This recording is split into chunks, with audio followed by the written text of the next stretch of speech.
Good afternoon, ladies and gentlemen. Welcome to Sterling High School as the Silver Knights in a big game going to take on crosstown rival Haddon Heights. Garnet's Rob Strauss, Kevin Schulz, producer Andrew Kane. And Schulz, we got a chance to talk to Tad Kozaneski, who's used to producing these games in the truck, one of the coaches here. This is about as big as it gets down the stretch here for Sterling. Yeah, it is. And the first time they played Haddon Heights, they didn't play well. It was just one of those games that got away from them. There were some errors and just weren't a team that is playing the way they're playing right now. And they feel pretty good about themselves. Had the big walk-off win the other night or other day. And if they win this game, I mean, it's a little bit, you got to do a couple different things. But if they win this game, beat Haddonfield on, I believe it's next Monday or Tuesday, and then we go into the West Deptford game, vying for the conference title. So it's a little, like I said, a few things have to happen, but it says a lot about what this team's done over the last couple weeks. Of course, the big win was against West Deptford, the top team in the conference. So this is, in general, a team that right now is feeling pretty good about themselves. On the mound for Sterling today is going to be Ronnie Morello, who has a combination of pitches in his arsenal, and we'll get to see each one of them today as he delivers the first pitch to start off the game. And it is low, and they're going to call it a strike. So a late call from the umpire there. And we have to let people know that this is a fabulous camera angle for everybody watching. But for the broadcasters, if we somehow stray off and look, we're looking through a fence. So forgive us if we miss something. That could possibly happen. 1-1 the count to Jake Grice, the shortstop.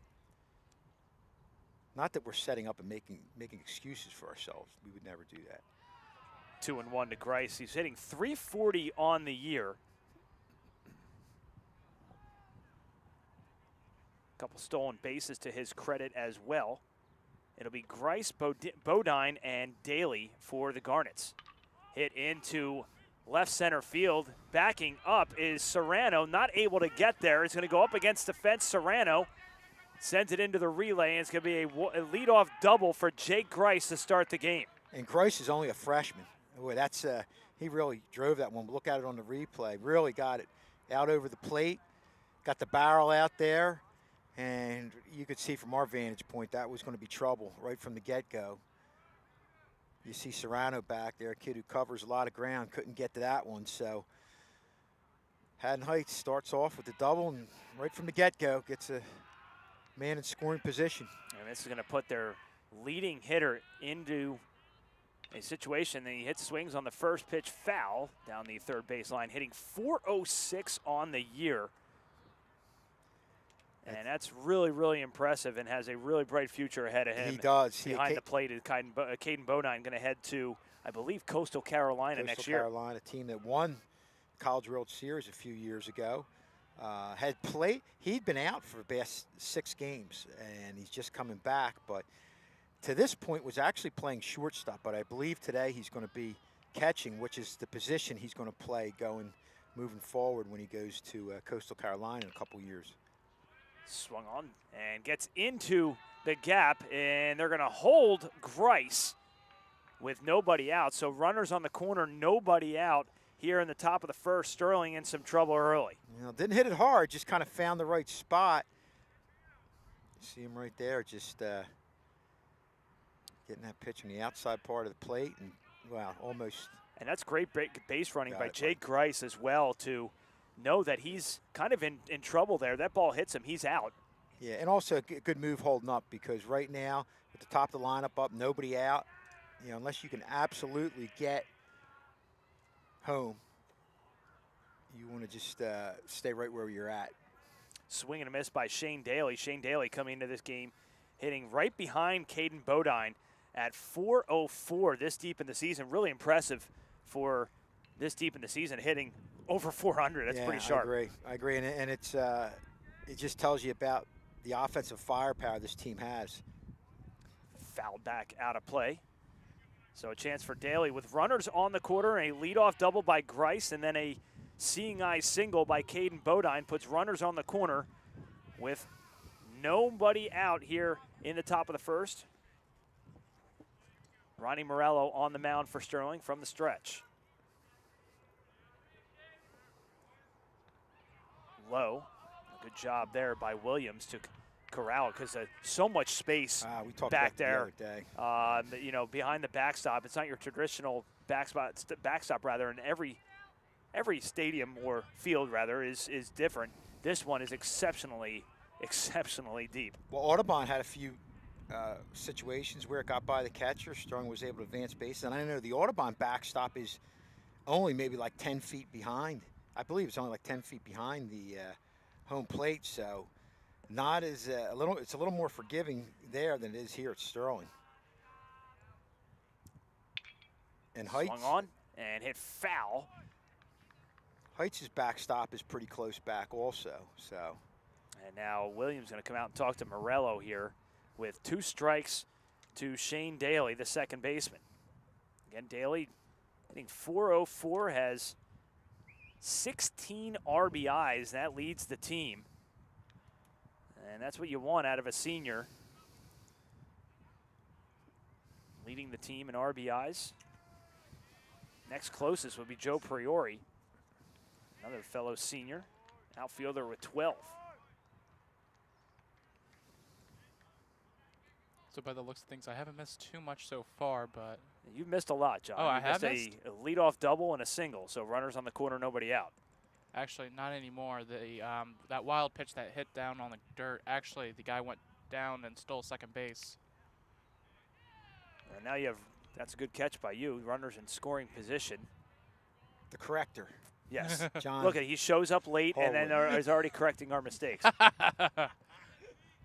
It's like the errors portion of PTI.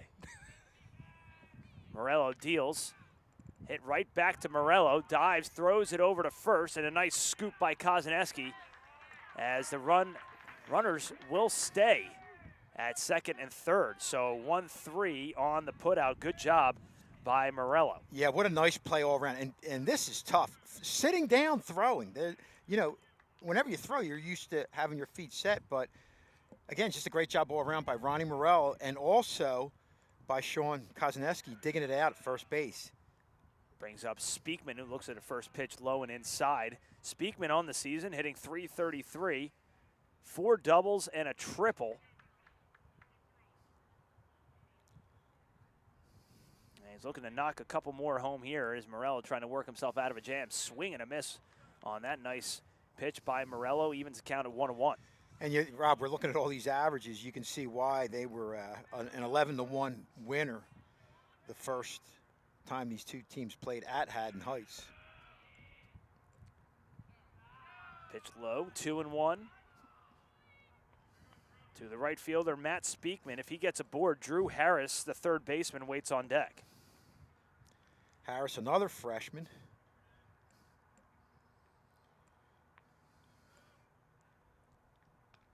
Pitch just a touch high there. 3-1 to Matt Speakman with runners at second and third after the leadoff double by Grice and then the single by Bodine and then advanced to second on the wild pitch.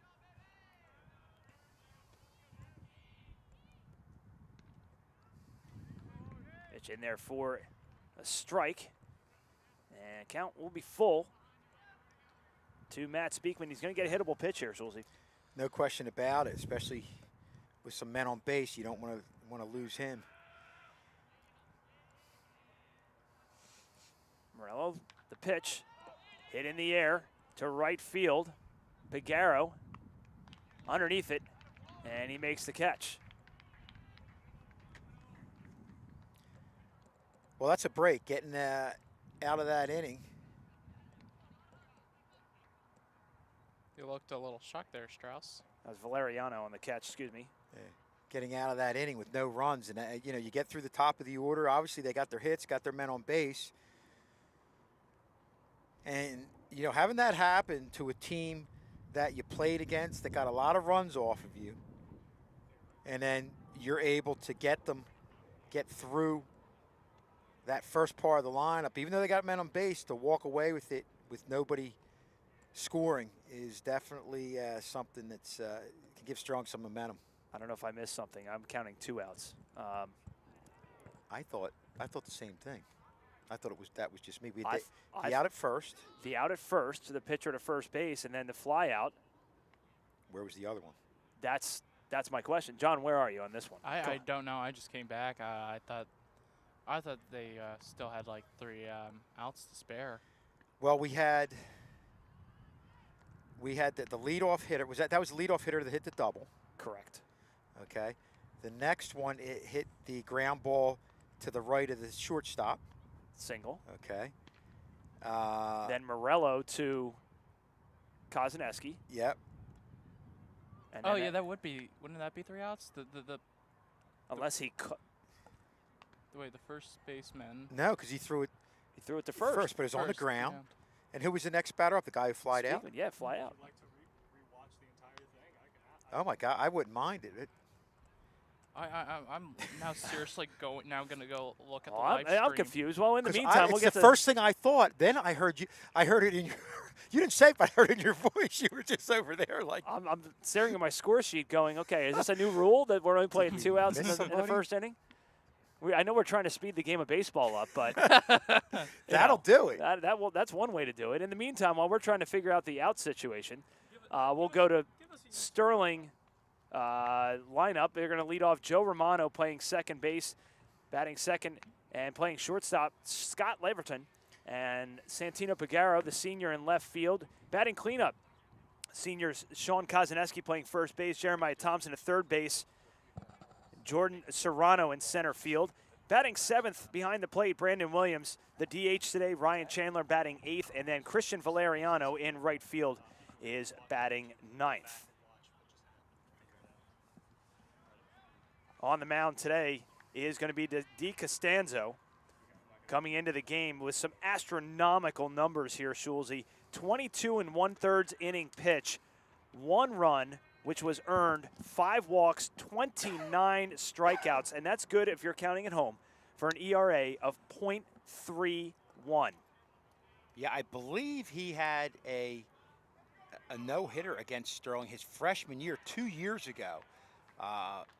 And looks like he's thrown a little harder now. Didn't throw real hard, but boy, you could really see in that game he was a kid who, as a freshman, really knew how to pitch, knew how to locate. Swung on and hit into left center field. It's deep, it's into the gap, and it goes over the wall for a ground rule double, leadoff double, to match the double from Heights to lead off the game. And Joe Romano's aboard with nobody out. Yeah, Joe Romano's just having a fantastic season. Had, I believe, 3 hits the last game, and really driving the ball well. In addition to playing an outstanding second base, he's just really having a phenomenal senior year. Joe Romano, that is his 3rd double of the season. He comes into this game hitting .419 to lead all Sterling hitters. That first pitch swung on and hit foul down the first baseline, out of play. We're going to do our best to keep track of outs this time around. I am right now looking on YouTube and tracking this. All right, John is on top of that, and hopefully we can get that figured out, because unless that's a new rule that both coaches discussed and agreed upon. Maybe they didn't do it. They didn't talk about it in the ground rules. But there's a good chance that if we look on the monitor, there's only 2 outs, that the Sterling guys probably know about it. Obviously, they're not going to say anything. But everybody ran off the field. Yeah. So Yep. I guess you can't. Yeah, that is very strange. I have a feeling it's e-broadcaster. I don't think they have a column for or a number for the broadcasting errors. E10. Yeah. I mean, is that is that Again, how you score it? I'm going to go with we're far away.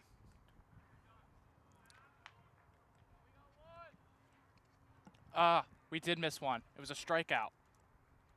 Okay. All right, so that's I'm going to need to know when and where for my scoring. This is another pop-up foul. If you can tell me the number. Number 33. 33 struck out. Where is that at? So I can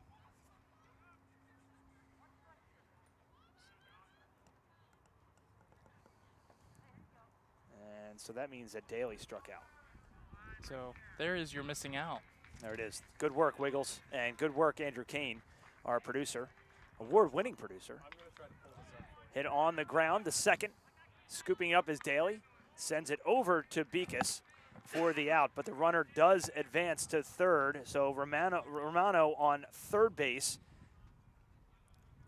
Good job by Santino there. Just getting the ball the right side. You could see he knew that he had to get the ball the right side because that's a ball that he does a great job hitting the ball the other way, but you know you're up there right now to move the runner over.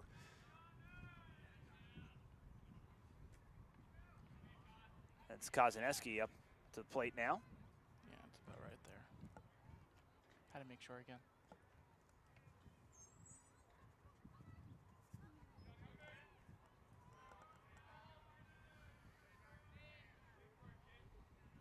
Runner on third is Romano.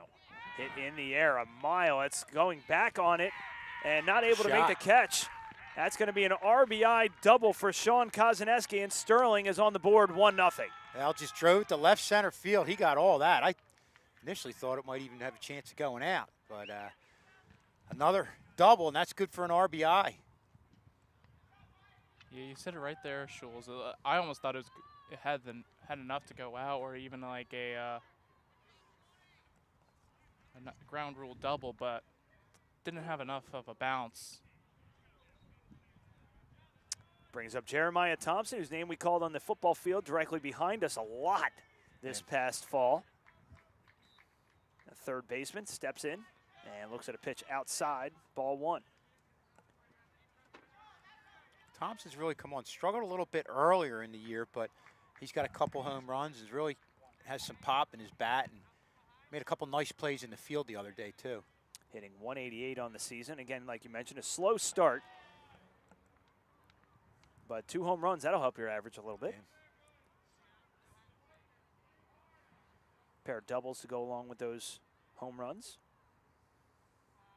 So runner on second is Kozaneski, who has the RBI double. And swung on and missed by Jeremiah Thompson.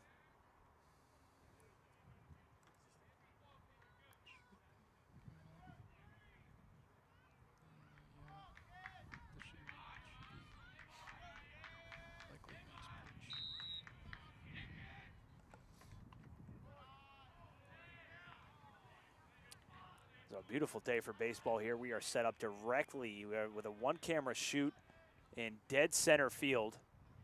Did you bring your glove? I'm going under the table.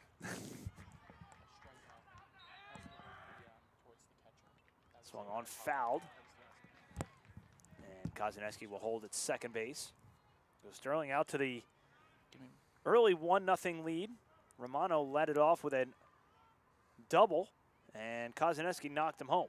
A good start. I mean, like I said, Haddon Heights obviously getting the hits, but leaving men on base and coming away unscathed, and now getting this run here. And a strikeout to end the inning. Thompson goes down swinging, but Sterling gets 1 run on 2 hits. No errors, and they leave 1. And we head to the top of the second. Still trying to find that. Yeah, we definitely missed it.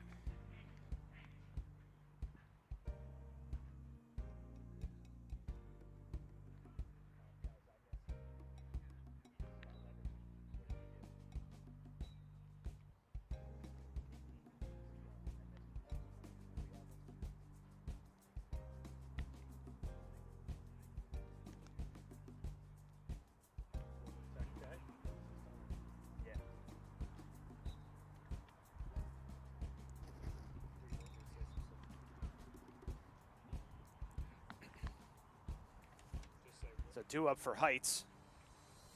It's going to be the DH spot.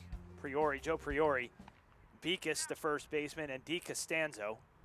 As long as I have my my score sheet correct, we'll take a look at the numbers as they are warming up here. Okay.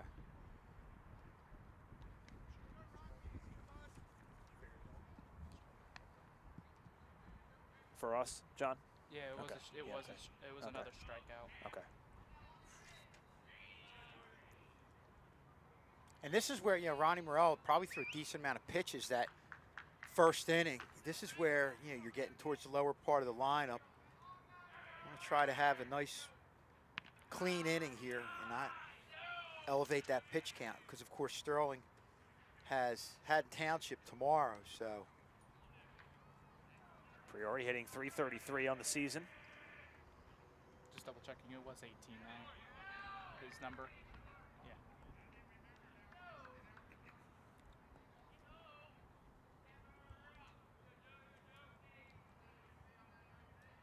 So top of the second inning.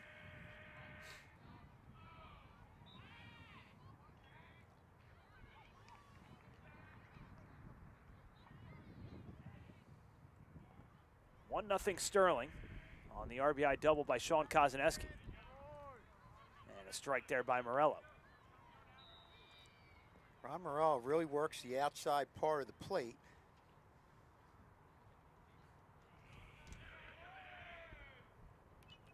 Swung fouled back out of play. Brought that to the inner part a little bit. That's what they always say you want to do. You want to maybe work low and outside, change the eye level, come a little higher inside. But obviously the big thing you don't want to do is get middle of the plate and up. Swung on and hit right at third base.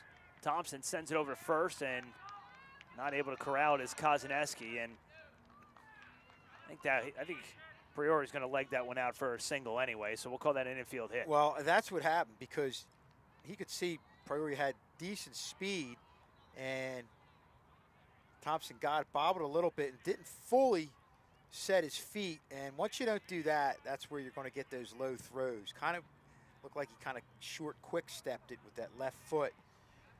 And that resulted in a low throw. Brings up Beckes, Brennan Beckes, the first baseman, hitting .233 on this 2021 campaign. Showing bunt, gets a beautiful bunt down. It's going to move the runner over, and it's a sac bunt to move Priori over to second base. One away. You see them, Thompson come in. And a good job by Strong covering third, too, so the runner couldn't get over there. You see the pitcher and the shortstop were running over there. Now what you have to watch for, what they do a lot, is they'll go around the bunt, sometimes to draw the third baseman in, and you get that open bag, and they'll just take a base and pull back on it. So that is going to be, that was the first out, am I right? Yes, one down here in the top of the second. Inside, almost hit DiCostanzo, the pitcher. DiCostanzo sitting in, and a .263 average, 8 RBIs to his credit, and a pair of stolen bases. More notable what he does on the mound, I think, than what he does in the batter's box. We could help his own cause here. He's going to ground out to second base. Easy play for Sterling as Romano sends it over to Kozaneski as Priori moves over to third. 2 away. Well, hopefully you can get this one, and like I said, this would be a fairly quick inning, not having a lot, not elevating that pitch count, and that's a good thing. It's also going to, if they can get at least a strike here or an out, it would really, again, also help their cause, just so they don't give up a run. I mean, while this guy was running to those bases, they have gotten the player out on first base, of course, but. Swing and a miss by Matt Iovara, the center fielder, hitting in the 9 spot. So back to the top of the order. Should he get on, hitting 138 on the year, 3 RBIs, and a double. Runner on third base is Joe Priori. Led off with a single. Ibarra, sophomore. Tall sophomore at that. Yeah. So they have 2 freshmen, a sophomore. Bodine, the best player, is a junior. Swung on, hit foul. And I like the Ibarra with the old school stirrup socks going. I like that. Yeah, I agree. It's a good look.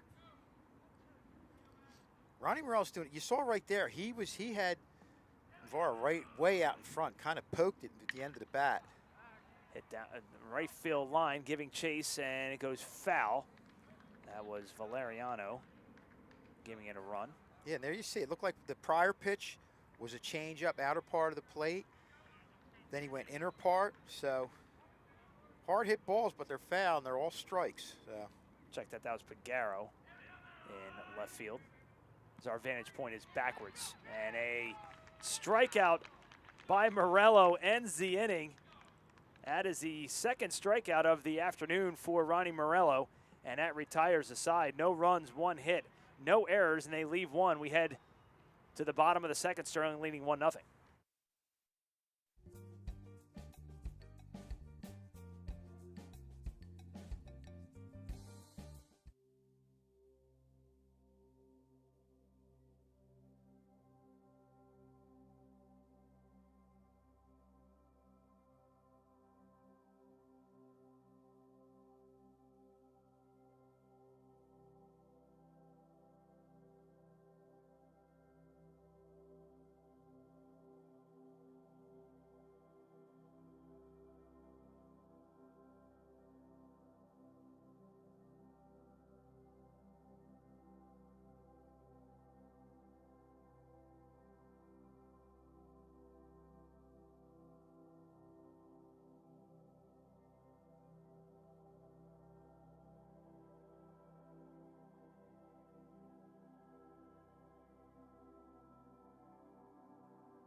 And welcome back to Sterling High School, ladies and gentlemen. Rob Strauss, Kevin Schules, John Hallwood, and a big, big baseball matchup here this afternoon on a gorgeous Thursday afternoon in mid-May. Glad you joined us here on Channel 19 as well as across the world on YouTube, on youtube.com/Sterling TV 19. Sterling leading 1-0 on the RBI double by Sean Kozaneski. And this game, we mentioned earlier in the pregame how big this game is. Sterling does need some help, but they are in good position playoff-wise for next week. yeah, they are. And, you know, a couple things happened in that first inning. Your seniors really came through. You had Romano getting the double, the leadoff double. Santino Pagaro moved the runner over. Then Sean Kozaneski had that big double to left center, bringing Romano in. And that's what you need. You know, you get to this time of the year, the team's doing well. You need your upperclassmen to give the team a boost, and they definitely did that in that first inning. It'll be Serrano, Williams, and Chandler, the DH for Sterling, as ball hit down the right field line, giving chases the right fielder, Speakman. And he cannot get it. Again, a lot of room on that right side. There's almost as much room as there is behind the plate at Sterling. Well, that's the other thing. I mean, you know, again, there's some. I know Haddon Hts, their field does not have much with that fence going against, you know, only about maybe 15 feet from first base. So it is ultra important that right fielder gets over there to back things up. Or on an overthrow, you could get 2 bases as opposed to 1. Swung on, hit to third base. Scooping it up is Harris. And that is foul. And we talk about that a lot, and you see it a lot in Little League in August, on how important the catching position is with those pass balls, and how those pass balls, especially runners on base, can turn into runs. It can be the difference between a win and a loss. Well, I'm going to throw. You'll like this, a hockey reference. Love it. You almost have to be a goal. You got to have to be a goaltender back there. You really do. Yeah, just get to your knees. Don't worry. Don't try to jab at it with your glove. That's when it's going to bounce over. And again, next thing you know, and if it hits a pole a different way, it could jet over towards one of the dugouts, and you could get 2 bases that way. And Strikeout by DiCostanzo, his third of the afternoon as Serrano goes down swinging for the first out. One away, and that brings up Brandon Williams, the catcher. Williams on the season hitting .222. Scored 7 runs for Sterling. And 3 walks to his credit as well. Looks at that first pitch. Just a little high and outside for ball 1. And Williams is doing it, I mean, having to come in and kind of the emergency catcher, but again, we were talking about the backstop and everything, really doing a nice job in there, being brought in the midway through the season point, and definitely helping the team out. And he's gotten some big hits too. Who was the starting catcher? It's low. Bob Woodward was the catcher. Oh.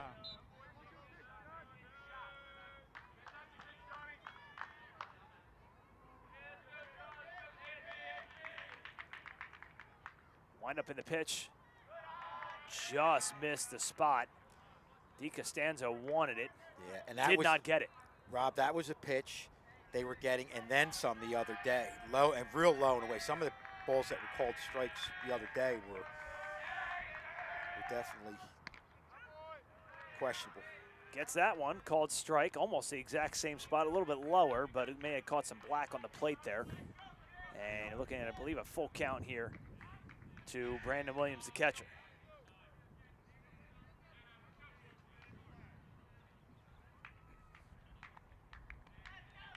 Wind blowing out today. And back-to-back strikeouts for DiCostanzo as Williams goes down swinging. It's strikeout number 4 for DiCostanzo. And you're seeing what DiCostanzo can do. He can locate. That looks like he's got a 2-seamer going that goes away from a right-handed hitter. And he can really locate that and get hitters off balance, and that's what he did to Williams right there. DiCostanzo comes into this game 29 strikeouts. Add 4 more to his credit there as Chandler steps in. Ryan Chandler hitting .375 is the lefty. Couple RBIs. Sterling out to a quick 1-0 lead here in the bottom of the second. The pitch way high.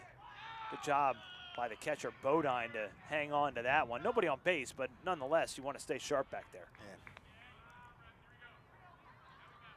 Well, if you get on base, Bodine's definitely a kid with an arm.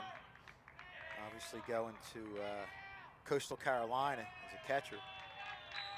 And 4-pitch walk, first of the afternoon for DiCostanzo. And for DiCostanzo, that's only his 6th issued walk on the season. And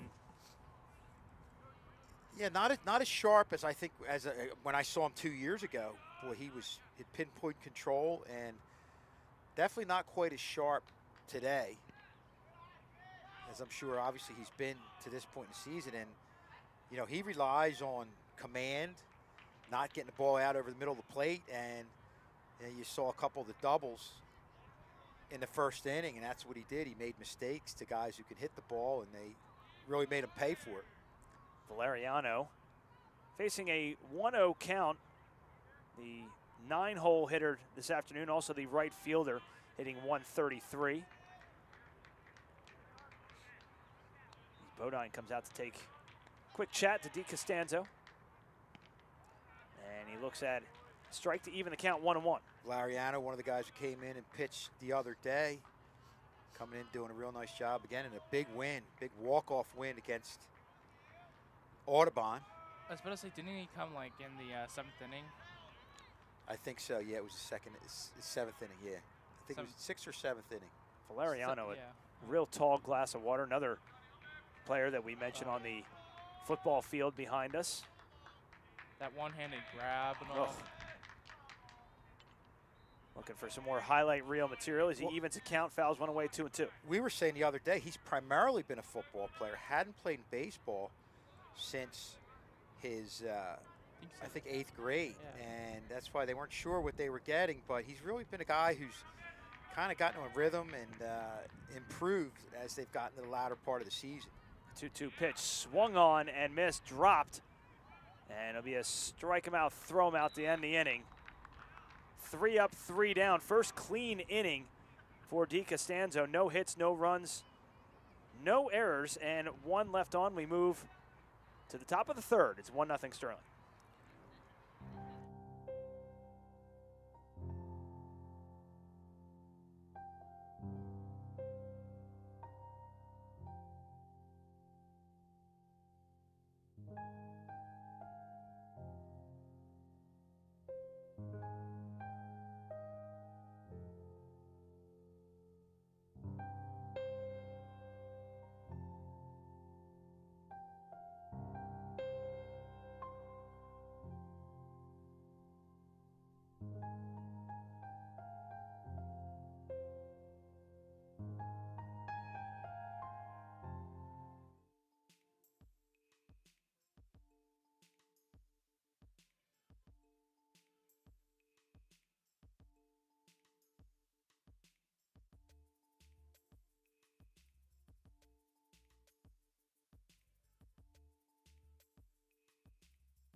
Back to live action here from Sterling. Sterling still leading 1-0 as we move to the top of the 3rd, and then back at the top of the lineup for Heights, it'll be Grice, Bodine, and Daly. Grice led off that first and led off the game with a real nice double to left center field and was not able to score. He's stranded at 3rd base.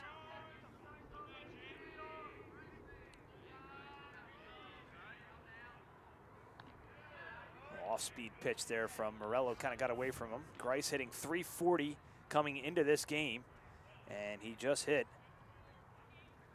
his 2nd double of the year to lead off the game. Another off-speed pitch outside. Well, Ronnie Morello, like understand, relies on command, and boy, you definitely need it against this Haddon Hts team, especially the top half of the lineup. The 2-0. Caught the low edge of the plate. Grice thought about swinging, but nice pitch by Morello. Good placement. Yeah, that's a real good pitcher's pitch right there.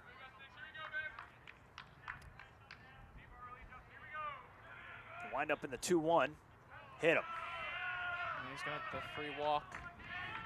So the leadoff runner aboard again. And Grice on the base pass again for the 2nd consecutive time.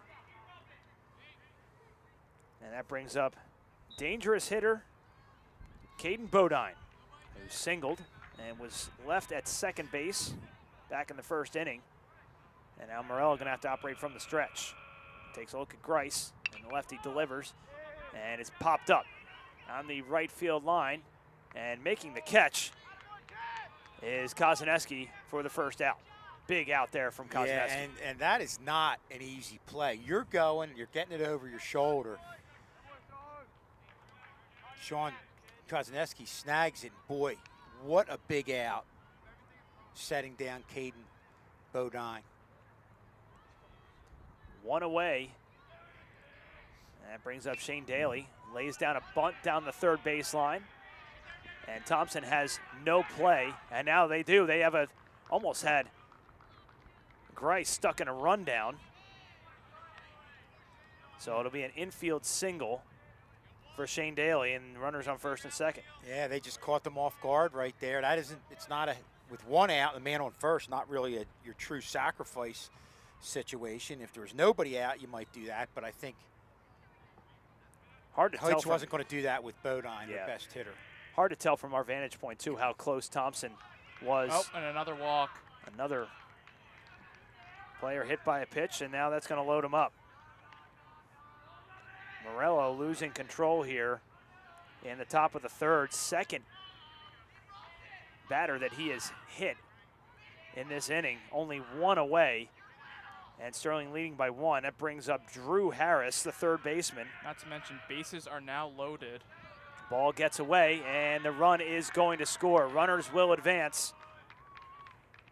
And Grice comes in to score, and it's a 1-1 game. Now just got in the dirt in the inner part there. I think that's a wild pitch. And you started talking about those wild pitches too, and on how not able to get those wild pitches under control can really cost you a run in it, or even a game here. And you're going to see right there how it's going to cost them a run right here. Just something right now, Sterling's got to find a way to control this game back again. Daly at third, Speakman at second for Drew Harris. 333 hitter. Pitch from Morello low and inside. Ball two.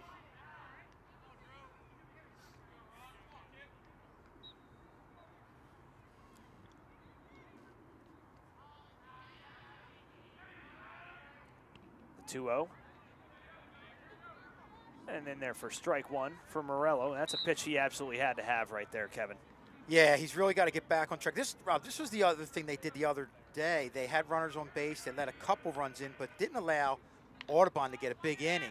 Hit up into center field. Serrano underneath it makes the grab. Tagging and scoring from third is Daly, and Heights takes the lead. Sacrifice fly, F8 on the putout, but it's going to be an RBI for Drew Harris. But you know what? I'll take the run there to trade off for the out, because I'll go back to what we said the other day, and you could see it in the early part of this game. Sterling offensively is going to be able to score runs, so you just don't want that blow-up inning where they end up getting 4 or 5 runs. Brings up Joe Priori, the DH, singled and was stranded at second base, or third base rather, back in the second inning. So you've got Speakman at second in scoring position. Speakman on his way. It was a hit and run all the way, and it's going to be into left field for the final out as Picaro squeezes it, but Heights takes the lead on a pair of hit by pitch didn't help there. It's 2-1 Heights. But they get 2 runs on just 1 hit, no errors, and they leave 1. But I'll say, you know, compared to what happened that last game where they put up 11 runs, so far you've been through the top of this dangerous part of the lineup, and you've given up 2 runs. So if you were going into this game and that's what you knew that's what transpired, you'd feel pretty good about it. Yeah, that's it. Not a bad scenario against this team. 2-1 Sterling, and I want to give a quick shout out to Rick Quinn, who's watching us all the way from Sydney, British Columbia, Canada. Oh, wow. Checking out our broadcast today. So what's going on, Rick Quinn? Our furthest away viewer. Maybe, I don't know. We don't know. Yeah. We just don't know. Could be somebody out in John's neck of the wood, Australia. Yeah, you never know. Just fishing through the internet. And, some beautiful country out there in British Columbia. Right. So shout out to my Uncle Rick who's checking us out today. All right. On a beautiful afternoon here. Temperatures, it was much hotter yesterday. A nice little breeze coming through here.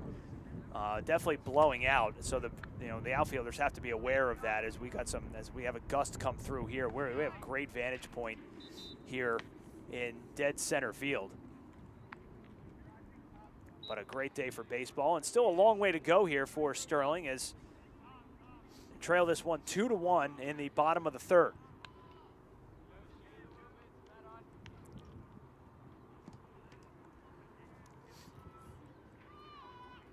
Well, Sterling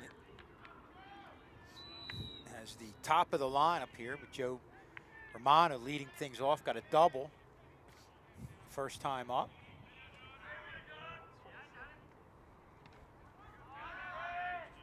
in there for a strike.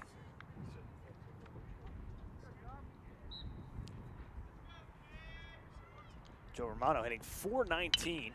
He gets a hold of this one, and it's going to be his second consecutive hit. Diving attempt at third base by Harris, was not able to come up with that. That's just a good piece of hitting by Joe Romano. Yeah, just found that area in between the third baseman and shortstop. And a good pitcher's pitch, too. I mean, Christina has left some pitches out over the plate, but that was just a great piece of hitting there by Joe Romano.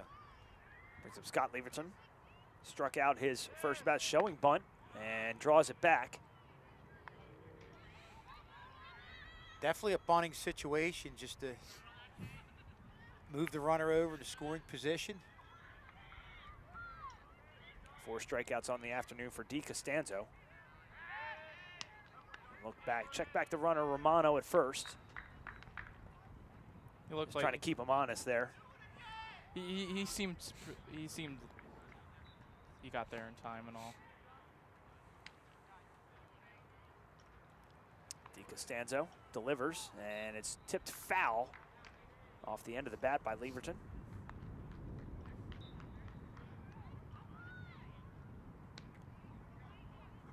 Pagaro on deck. But Joe Romano, with nobody out here in the bottom of the third, stands on first base. Leverton showing bunt again. Draws it back. Bodine drops that initially, and Romano going to stay at first base. Leverton's done a nice job coming in, playing short, made a couple real nice plays the other day in innings where Audubon was threatening to have that big inning, but a couple of his plays really nullified that, and that ultimately was one of the things that allowed Sterling to come away with a big walk-off win. Joe Lomas getting the game-winning hit. He had some big saves, too, on the soccer on the same field, practically. Yeah. In the fall. Yeah, really had a great year. And that was out of nowhere. Yeah, for sure. And let's not forget about this either. Lomas also was also announced a game with me during I think sophomore year. We should highlight all of our tech crew members. Hit foul again. 2 strikes on Leverton. Full count to Leverton as Santino Pagaro, the left fielder, waits on deck, and Sterling trailing by 1. They're trying to move Romano into scoring position, or even better, get him across home plate. Payoff pitch, hit foul. So the bunt is out of the equation now for Leverton.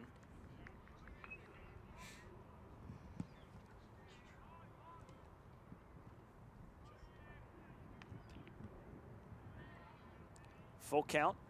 DiCostanzo gets the sign, and here comes the pitch. Inside, ball 4. Romano to second, and just the second walk issued so far by DiCostanzo. And a good at bat by Scott Leverton, making DiCostanzo throw. A lot of pitches, really working them well. Big spot here for the 3-hole hitter, Santino Pagaro.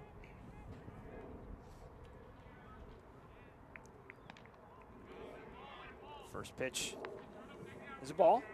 Ball 1 to Pagaro. And this was almost the same situation, except you just had a runner on second, but Santino Pagaro had that outside pitch that he knew the situation the first time up and grounded it to the right side to move the runner over.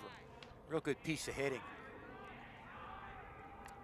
Pagaro showing bunt and then pulls it back, and then wisely does as it's 2-0. Kozaneski, who had the RBI double, is on deck.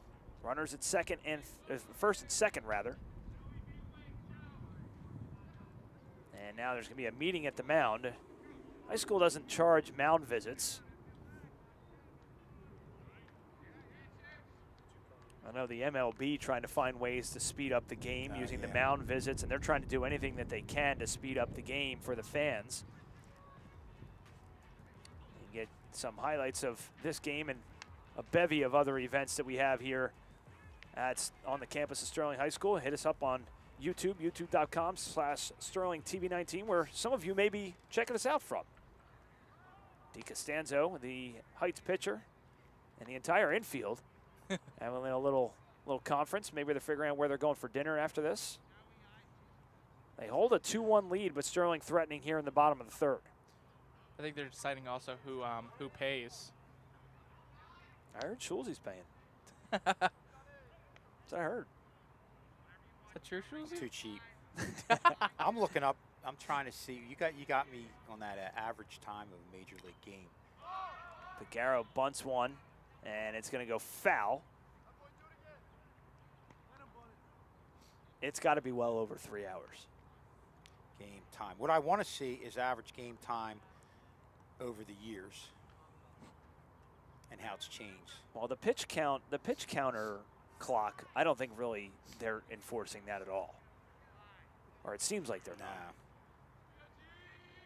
The 2-1, Pagaro showing bunt again on 2-1.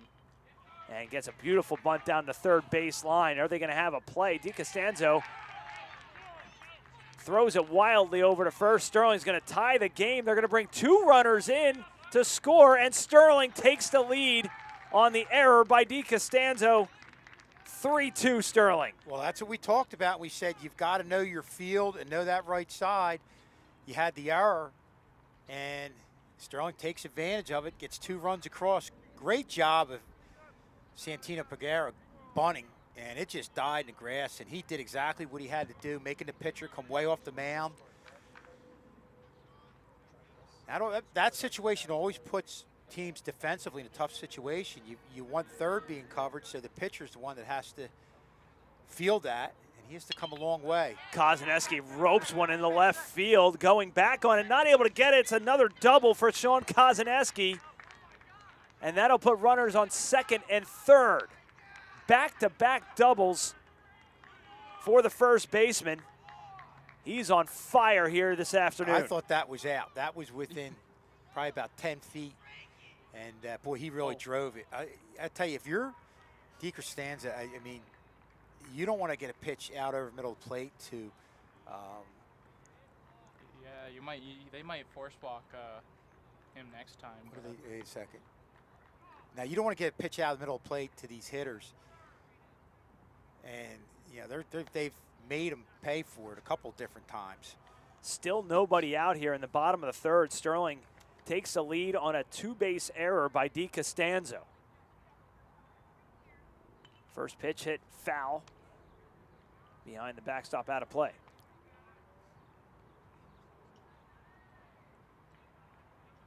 So that's a couple doubles for Kozaneski. Romano in that first inning had a double. The 0-1. Swung on, popped up in the air, giving chase is Bodine, and he's going to run out of room.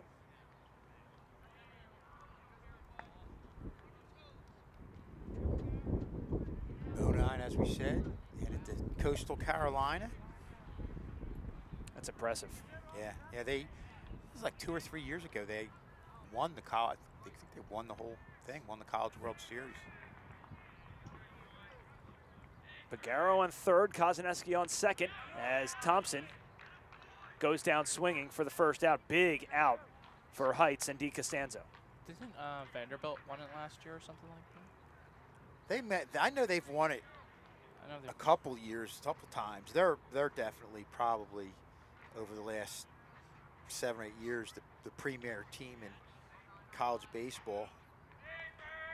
Strikeout number 6 for DiCostanzo, as Serrano steps in and swings at the first pitch, foul down the third baseline, 0-1.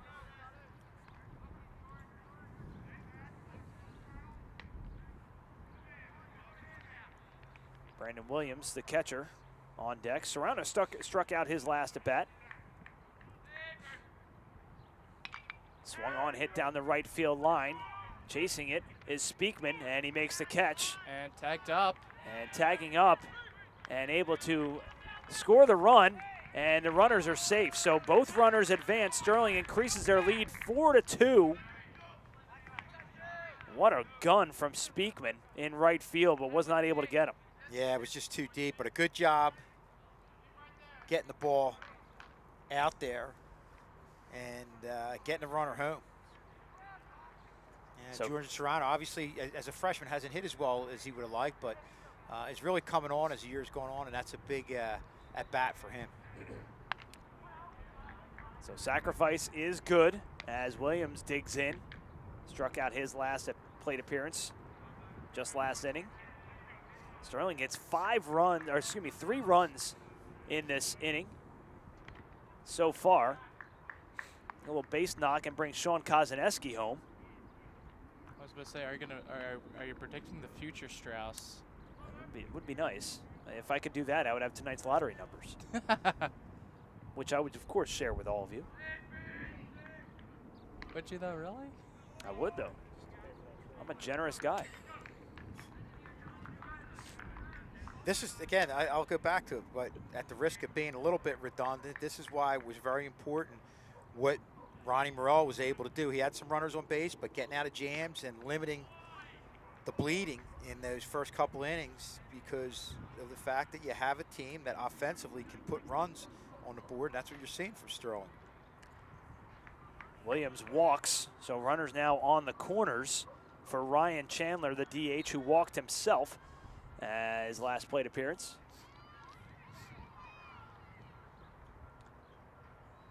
Again, DiCostanzo coming into this game with a sub-1 ERA, has already given up 2 earned runs. The other 2 were on an error. Well, he's a pitcher. It doesn't throw real hard, but just relies on movement and command, and the command just hasn't been what he's needed. There's a nice pitch there. You can hear the snap all the way out here. 0-1 to Chandler. Two good sounds about baseball: the ball hitting the glove and a wooden bat. I agree. Hitting the ball. The crack of the bat. Right? Yeah, the crack of it. Yeah. There's the swoosh in basketball. Oh yeah. Selfishly, I'll make a hockey reference and say the pipe. I knew that was. Yeah, you knew that one was coming. I think one, I guess one for, I'm going to say soccer here. One, if you're a goalkeeper, it hits the pipe and it goes out. Or if you're a striker, powerful shot, all you hear is the net. 1-2 to Ryan Chandler. Outside, 2-2. And then we're having Andrew's favorite, having with Wii Sports, saying, nice shot. All right. Okay, I'm going to go way back. Ooh. My Wi-Fi wasn't good. That's why it took me a little bit of time to get this Foul info. down the left field line. 2-2. The average time of a game, and this only goes, just goes to 2014, was 3 hours and 2 minutes. It's definitely longer now. 100%. Oh, yeah. Guess what the average time of a major league game was in 1920? Strikeout to end the inning. We'll get to the trivia question in just a moment. Ooh. Because that is what we do. Yeah. 3 runs. Sterling brings across the plate on 2 hits, 1 error, and they leave 1 stranded. We're going to go to the top of the 4th. It is now 4-2 Sterling. I'm going to say, so you said the average game in 2014 was what? 3 hours and 2 minutes. So 3 hours and 2 minutes. And back in 1920, I'm going to say an average game was 2 hours and 20 minutes. You are way off. Really? Way off bad or way off? Way off long. Wait. What did he say? He said 2 hours and 20 minutes. I said 2 hours and 20 minutes. I thought I was close. If he's way off, then it's got to be somewhere at least an hour.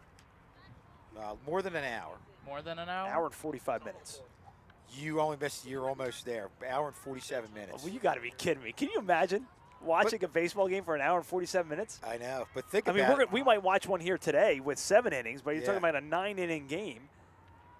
Yeah, they must have just. I mean, obviously you didn't have the TV timeouts or anything like that. So that, but still, for a 9-inning game, I mean,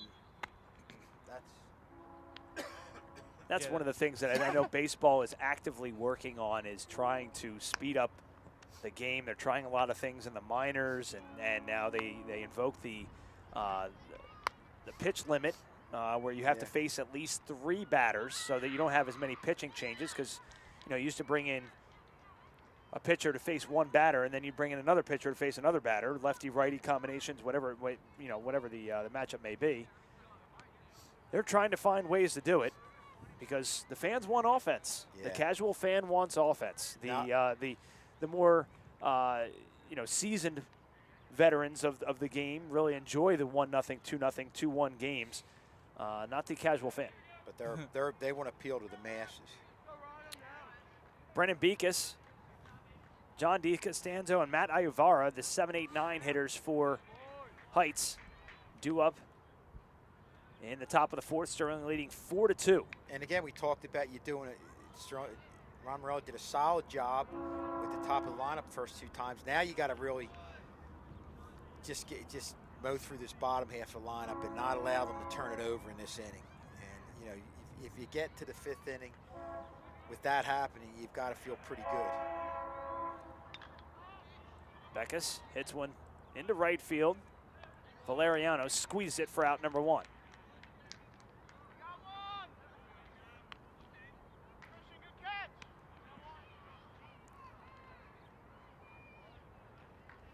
Makes it look routine out there, doesn't he? Yeah, and a good pitcher's pitch there by Morella. Anytime you can get guys leaning, that's where you're going to either get the slow dribblers or you get the pop-ups or fly balls, easy fly balls, and that's what you got there. Speaking of fly balls, here's one down the left field line now. Everybody giving chase. I think that's going to find some empty space. It does, and it's going to be a sliding double for DiCostanzo, trying to help his own cause on the first pitch. Finds no man's land, and that's just... Actually, no, I think he might got an out. Or if not, they're switching. I think they're switching runners. They're putting a runner in pitch for the runner. pitcher. Yeah. So I'm pretty sure I saw the umpire say save, but... Pagaro gave it a run, as well as Thompson. Both real quick, but that sometimes it just finds open space. Usually see that with after 8 2/3 in a major league game. Somebody loops one into and ruins somebody's no-hitter. Right. It seems like that always happens. Well, that's the other thing. Last night they had the 6th no-hitter for the season, and we're not even in June yet. That's the incredible. Yankees. Yep. Let's go. All right. All right. Enough. One more like take that, your John. take your We're definitely 35 getting sent home. championships or whatever else you have. It's 27. Oh, yeah. Guys, it's my fault for I brought it up. Come on. My fault. Ayavara, the 9-hole hitter, You taken outside. You know what's actually quite funny? I was thinking about bringing my Yankees cap today. Boy, that would have been awesome. And I'm pretty sure Andrew Kane would have muted your mic. Where's Sean? John was here. He was here, but now he cannot speak. 4-pitch walk for Morello, and now runners at first and second with 1 out here in the top of the 4th, and now back to the top of the lineup with Jake Grice, who scored after he was hit by a pitch. Okay. Well, this is what you didn't want. You have Grice coming in here, a 340 hitter, had a double the first time up. Swings at the first pitch, foul behind the backstop, out of play.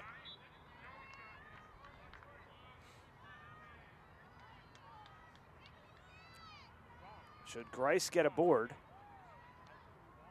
Caden Bodine waits on deck.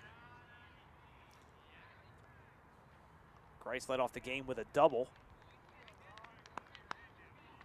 And Bodine is the one guy you didn't want to get up there with men on base. I was about to say, didn't they strike him out before though?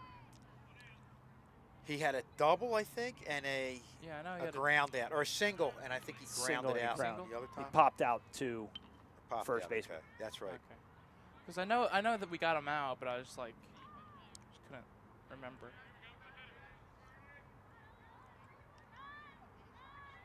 Grice, only a freshman, hitting .340 on the year. Wow. And the future is bright for the Garnets. And a swing and a miss, a big strikeout for Morello and the Silver Knights. And there's 2 away here in the 4th. And elevated that one a little bit, but it was to the outer part of the plate. You know, you don't want to elevate anything to the middle part, but put it in a good spot. And boy, what a huge strikeout for Ronnie Morello. Brings up Caden Bodine with runners on first and second. DiCostanzo on second, Iavara on first. Yeah, I said you wanted to try not to get to the top of the lineup, wait for the 5th inning, but now that you are here, if somehow you're able to get Bodine up, then you split that top half of the lineup, and you know things look good the rest of the way. Ball gets away from Williams, and the runners will advance. I think that's one that Williams probably should have had. Yeah, it just went off the glove. So, second and third, 2 runners are. And just went off the top of the glove. And they're going to intentionally walk Bodine to load him up. Yeah, that's a good move. Now you got the force at all bases, and you don't want to put Bodine in a position to hurt you with runners on second and third. And yeah, that's a real good move. So Sterling going to take their chances with Shane Daly, a .404 hitter with 16 RBIs. Daly 1 for 2 on the day. Scored Heights' second run back in the 3rd.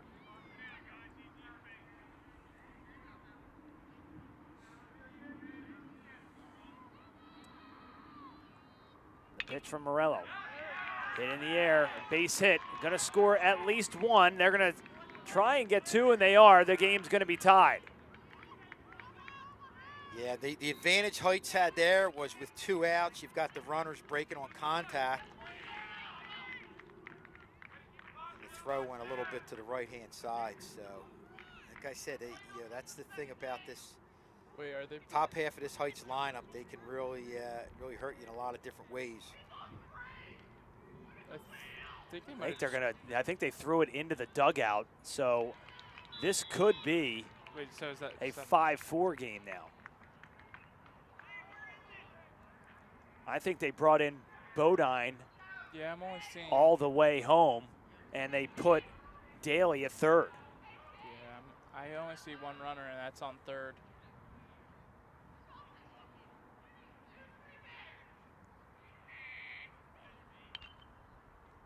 First pitch swinging, so back and forth we go. So a major turnover right now for Sterling, who had I think had a decent lead, for baseball, of course, but We'll credit Shane Daly with a 2-run single there. I think the runner was scoring from second either way on that one. Yeah. yeah. Well, John. And then the error. Sorry, Rob. No, go ahead. There's still a lot of game left, though. That's why. And again, Sterling has shown the ability to hit the ball, produce runs. So, being in this situation, down 5-4, I'll look at what happened the other day. They were down, were able to come back. This is a team that could definitely put runs on the board. And DiCostanzo definitely isn't as sharp as he normally would be. But Sterling, like I said, is very good offensively. Ball gets away from Williams, and it's going to allow another run to cross in Daly. And Heights, 4 runs in this inning on the error by Williams. 2 errors in the inning for Sterling. It's now 6-4 Heights. Ron's just got to bear down right now, just get this last out, come away, only being down by 2.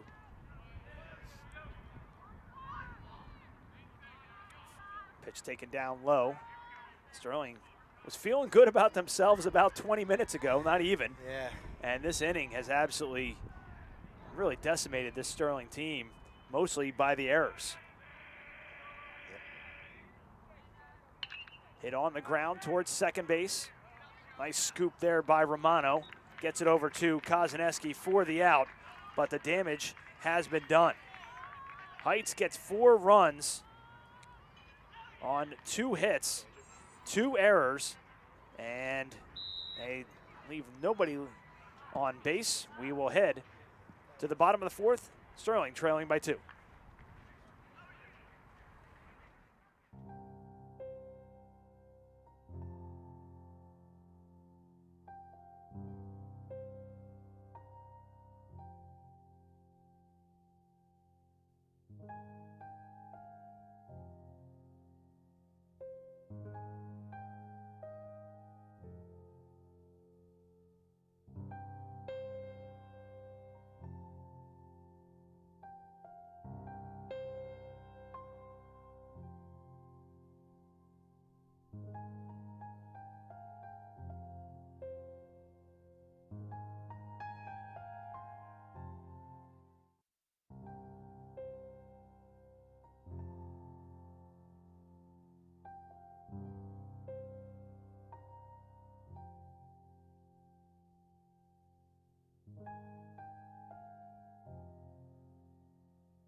Welcome back to Sterling after a big inning by Heights, a 4-run top of the 4th. Sterling finds themselves trailing by a couple. Glad you joined us here on Channel 19. Rob Strauss, Kevin Schules, John Hallwood in a big Colonial Conference matchup with serious divisional implications, playoff implications, and that's what you want this time of year. You just put yourself in position to, you know, get in a better position for the playoffs. Yeah, and you know, we're still, again, not out of the hunt for the division title. You win today, win against Haddonfield, I believe that's Tuesday, then you've got a shot to win the division against West Deptford. Another strikeout. Valeriano goes down looking. His 2nd strikeout of the afternoon. And guys, I think, you know, we're in this position of possibly, you know, with some wins to get a chance to win the division titles. I think everything turned around when they beat West Deptford.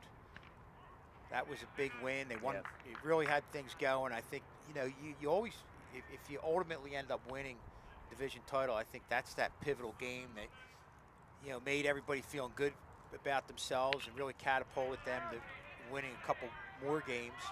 Romano to third. He beats it out. Infield single for Joe Romano. He's 3 for 3 on the afternoon. He was really booking it right there, and in a way, it almost looked like a no-doubter he was going to get there. Well, that's what Joe Romano had. He's got a lot of speed too. So, and you kind of, you know, that as a third baseman, you're going to hurry your throw. But even a good throw, I don't think would have had him.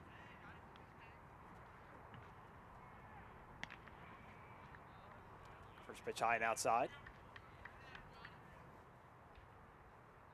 Scott Leverton, who is 0 for 1 with a walk. Run scored back in the 3rd. Taking a look at Romano again. That's what you want in your leadoff hitter. 3 for 3 out of your leadoff hitter. That's a good day. Base, yep. That's your job. And the top part of the lineup really has done the job all day. You know, just getting them 4 runs with a chance, obviously, here to get some more with Romano getting on base. 3-0 to Leverton.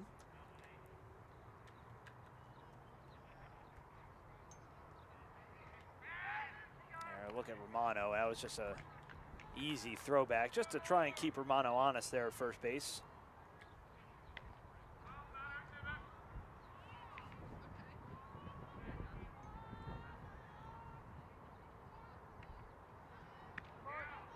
there for a called strike. Taking all the way was Leverton.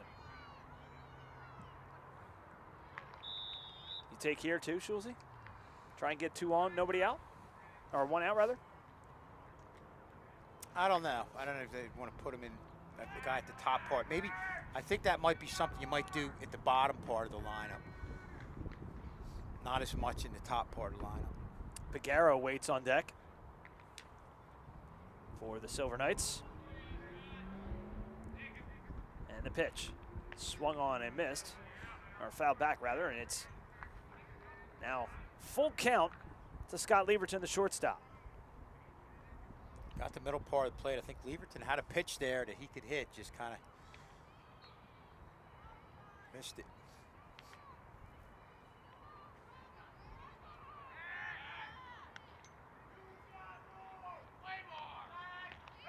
Of course, we're going to try and bring you the annual game that we try to bring to you on Channel 19 at West Deptford. Always a great place to go and broadcast from a not only just a player standpoint, a broadcasting standpoint. Get right behind home plate. Just a great look there as Leverton strikes out for the 2nd time this afternoon, 2 away.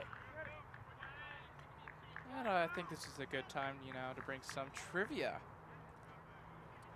Johnny Wiggles trivia. Do we have like a music bed for that, or? Ooh. Why do I have a feeling there's going to be something completely obscure Yeah, that we're not going to have any shot at getting? I don't know. It's just a sense, John. I don't want to prejudge here.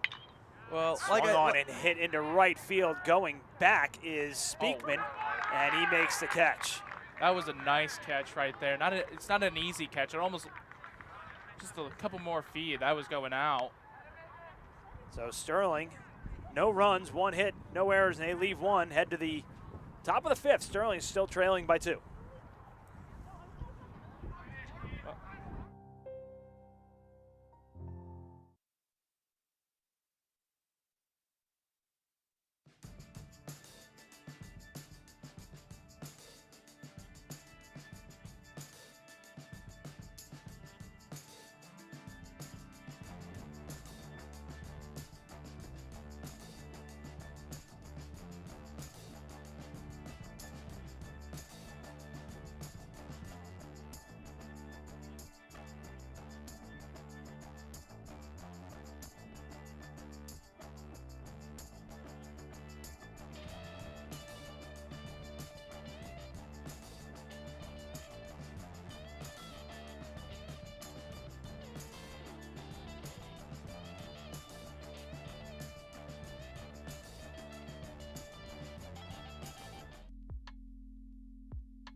And we are back here to start off the top half of the 5th inning.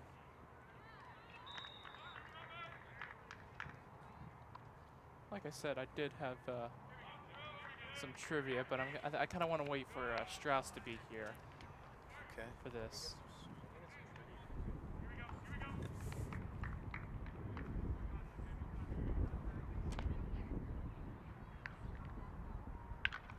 There's a shot to right field. Valeriano's going to get it. Nice play by Valeriano going back.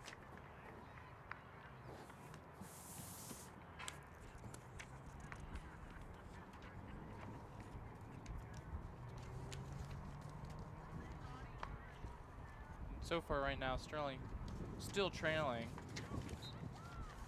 Heights right now. This is probably for Sterling and Heights to a pretty close playoff experience. Brandon Williams going to try to get the pop-up, and I think he does. He does, actually. Good job. That's a big out right there by Brandon Williams. So already like a quick, easy 2 outs for Sterling already at the top of the 5th. Sterling right now just looking to find that final out. As I'm not 100% sure who's up next.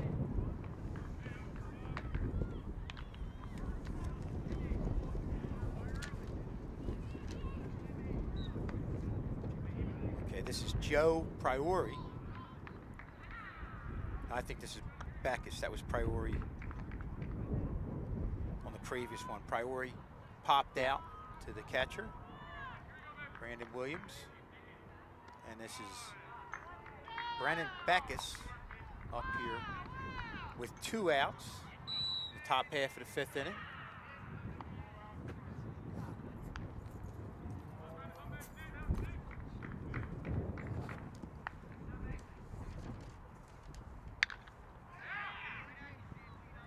Oh, off the glove of Pagaro. And that's going to be a 2-base error as Priori moves up to second. That could have... Santino right there almost had the had the 3rd out right in his glove and just couldn't quite grab it. It was a difficult catch, not to make, and just gets out of his glove. Just unfortunate for him. Yeah, definitely an unfortunate one. Sterling had the first 2 outs in that inning, and that's one of those ones Santino would like to have back. He usually is pretty sure-handed out there in the outfield. Had to step away. Not sure what Harris and Priori did. Well, Harris flew out to right, and then Priori popped up to the catcher. Williams made a nice catch. Yep. I was scrambling for your sheet that had the numbers, and it was under paper, so if anybody there was listening, I apologize. John and I weren't sure who the first 2 batters were, but we eventually got to it. Listen, it's a team effort. Team effort. Had to make a quick sprint and lock up the our tennis facility. Brings up John D. Costanzo. Doubled and scored a run in the 4th. 6-4 Haddon Heights here in the top of the 5th.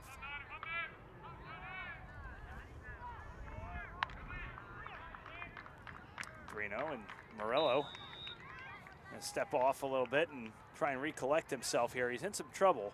Yeah. Should have been out of this inning, and that's got to be frustrating as a hitter, or as a pitcher rather. And that's just something that, you know, in baseball, boy, you just gotta look past that and don't let it affect how you're going to handle the next hitter. And you have Costanzo right here. Boy, he'd like to help his cause, getting an additional insurance run.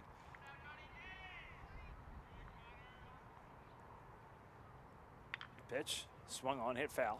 And a good job by running around, getting behind 3-0, goes off the mound, kind of collects himself, comes back, bears down, and throws 2 good pitcher's pitches right there. Look back at that 4th inning, was an absolute killer for Sterling as Heights put 4 runs across the plate there. Committed 2 errors. That's the type of team they have. You saw that first game. Played 11 runs. And a walk, and I'll put D. Costanzo aboard with 2 outs here in the 5th inning. Backus at second, and for the bottom of the lineup with Matt Iovara, the center fielder, 0 for 1 with a walk and a run scored. Yeah, these are the types of teams that if you give them an extra out, they're going to find a way to take advantage of it. Even if, you know, you're at the bottom of the lineup right now, but you're definitely giving them life in this inning. First pitch high. Good eye by Matt Iovara.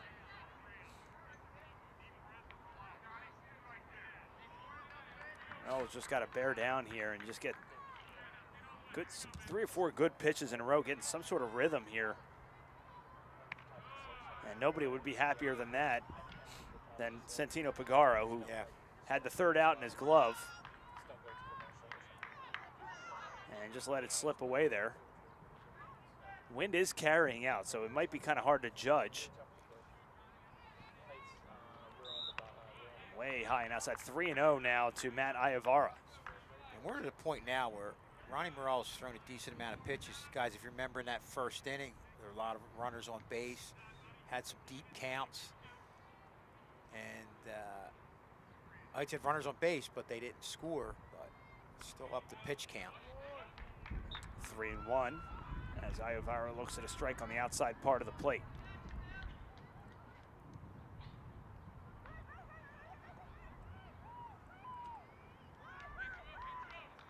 Beckus at second, DiCostanzo at first, and then that count will go now full. And a payoff pitch on the way for Ronnie Morello and the rest of the Silver Knights. And a tough spot here in the top of the 5th with 2 away. Yeah, this is where you got to bear down, and you see again, he kind of taking his time out there. Swung on, hit in the air to right center field. Camping underneath it, making the catch to end the inning is Valeriano. No runs, no hits, no errors, and they leave 2. We're going to head to the bottom of the 5th. Sterling still trailing by 2. So,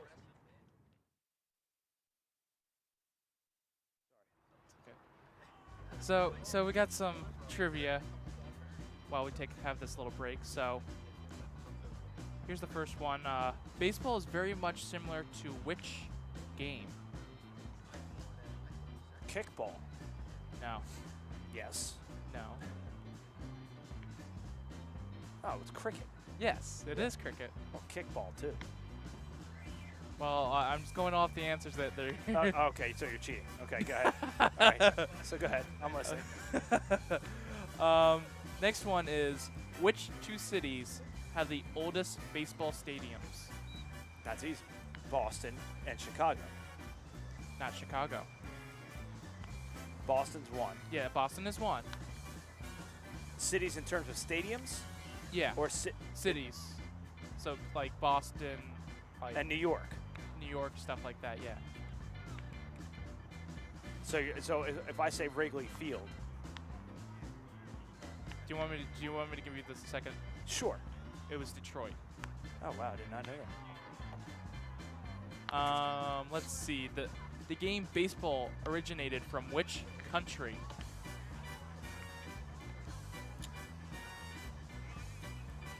United States.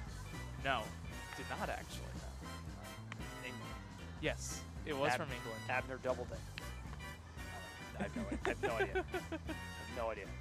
It's not hockey knowledge. I don't get it. And give me one more. Yeah. One more for our listeners here. This would technically be almost stretch time. Yeah, it would be. Let's see. Let me find it real quick. A baseball field is also known as what? A diamond. Yes. There's 2 answers. There is 2. Yes, question mark. Yeah, there is 2 answers. Baseball field is known as a diamond. Yep. But there's also another answer to this. All right, we're going to bring back in Schulze. I'm going to say that Johnny Wiggles' questionings is suspect. It has to be something completely obscure.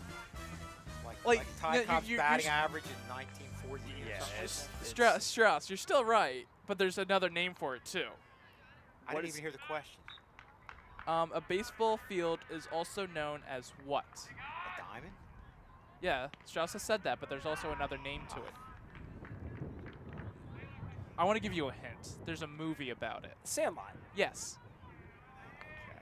I think the first answer Is is a a diamond, right? Yeah. I'm I don't know. I don't know where you're getting your questioning from there, Wiggles. Seriously. Oh, it's on the internet. It's got to be true, right? It's got to be true. Yeah. It's got to be right. Not as obscure as I thought he would be No. with the first question. Oh, I feel like Swung on, hit down to right field. Easy play there for Speakman, who squeezes it for the first out. Koznaneski is retired after back-to-back doubles, and there's one away here in the bottom of the 5th. Yeah, hit that one hard, went with the pitch, but it's going to happen sometime. You're going to hit it at somebody.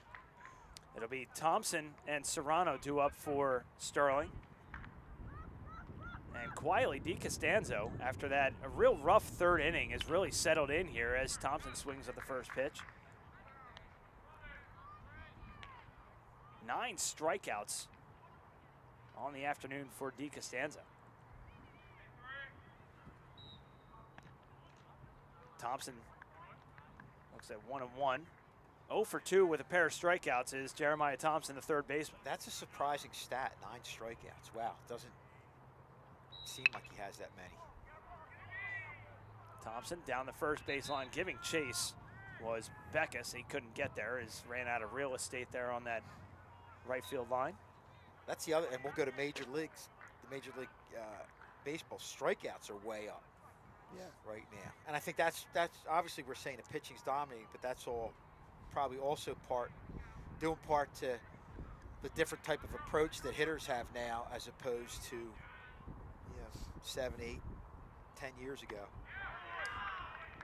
Another strikeout. That's strikeout number 10 for DiCostanzo, and it's a third time Thompson has been retired via the strikeout. 2 away here in the bottom of the 5th, rather. Jordan Serrano, sacrifice fly RBI back in the 3rd, and a strikeout. First pitch to him, swung on, hit foul down the 3rd baseline, 0-1. You have to wonder how many pitches DiCostanzo has at this point. And Morello, And for that matter. Right. They both have to be getting close. The 0-1. I think you've got to give both pitchers credit. They obviously haven't had a smooth game, but they've just been battling against good lineups on both sides. Showing bunt was Serrano. Trying to get something going here with 2 outs here in the bottom of the 5th. After a big 3rd, Sterling has gone down quietly in the last inning and 2/3. DiCostanzo just missed his spot. Yeah. He wanted that one. It looked like that 2-seamer, which is going to go away from a right-handed hitter. Strike zone's been pretty consistent all day. Yeah, Serrano I lifts agree. one into no man's land, and it's going to drop in for a base hit as Ayavara scoops it up.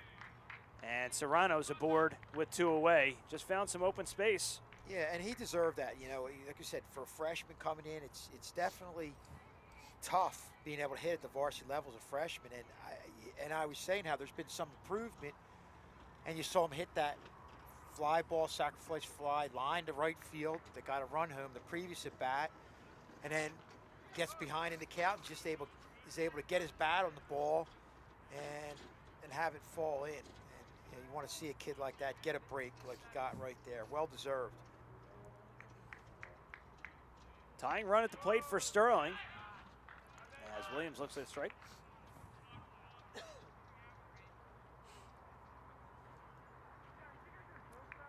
Williams 0 for 1 with a walk.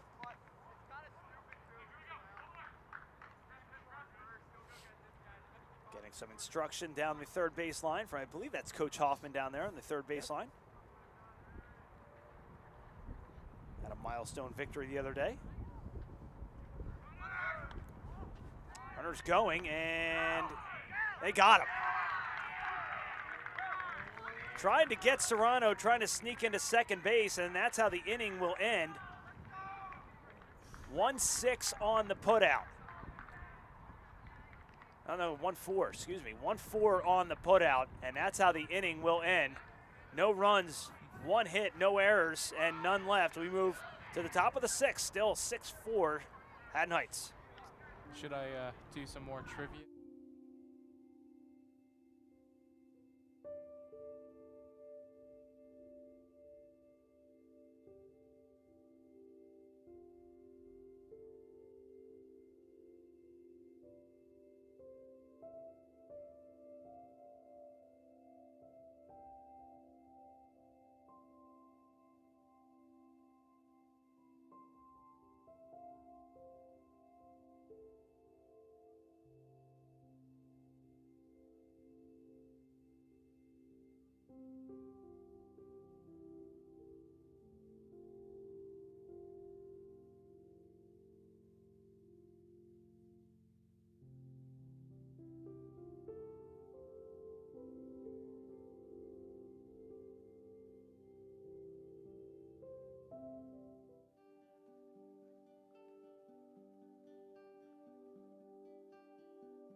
to live action here in the top of the 6th. Sterling trailing by 2. For the Garnets, it will be top of the order, Grice, Bodine, and Daly. And they're holding on to a 2-run lead here. Heights, Schulze has really settled in here in the last couple innings. Yeah, they have.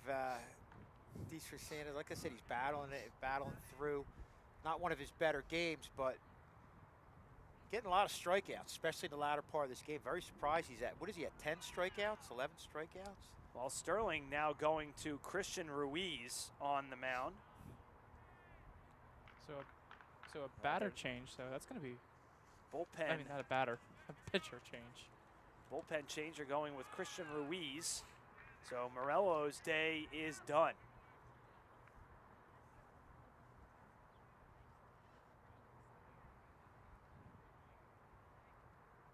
Ooh. Oh, got him right in the back of the helmet. Good reaction by Grice. Not a good start. We're going to see this on the replay.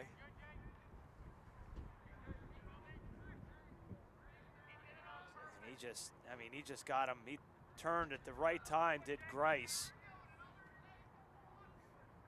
You could see it come in here, and that got away from him. Oh, yeah. Oh, yeah. Slipped out of his Ooh. hand. Man, Had a big curve to it. so Grice on first after being hit by the pitch. Bodine. And that one gets away. Wild pitch as Grice moves up to second base. Thought about third base with that extra space behind the plate. And wisely, with no outs and a 2-run lead, will just stay on second. Yeah, you're not going to chance it with, like you said, Rob, not having any outs at this point. And that Grice represents a really big runner here. They can get him across the plate with a 3-run lead. That's a lot. Yeah. Although like we said, they've got to be getting to the point where DeCristan's got to be getting close on the pitch count. Yeah, they got runners on, and even with all these strikeouts, you're working deeper counts as opposed to first pitch ground ball outs or fly ball outs. Williams comes out to calm down Christian Ruiz, who has been really all over the place here early on here in the top of the 6th. And Sterling has somebody warming up. I'm surprised. I would think Heights would be in a position where they have to eventually get somebody warming up. And there's nothing going on there down the right field line. I mean, I guess the Heights is going, if it isn't broke, don't fix it. Well, that's not. If it was just for that, you'd be able to stick with him because he's actually getting a little stronger as the game goes on. The problem is there's a pitch count that you have to adhere to, and you can't go past that. We were saying we don't know what it is exactly right now, but he's got to be getting close to it.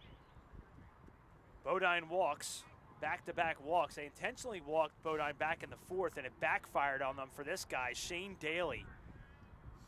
2 for 3 on the day, a pair of RBIs, and 2 runs scored. And a meeting at the mound, as I believe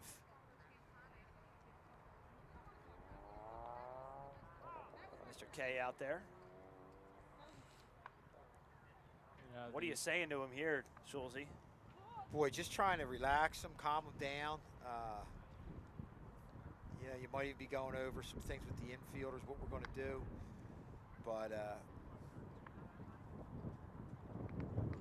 it's a tough situation for a kid to come into, especially, again, against this lineup.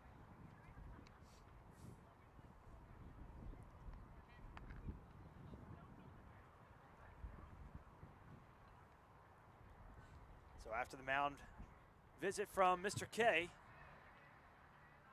Grice at second. You see him right there in the middle part of your screen. Bodine to his left on first.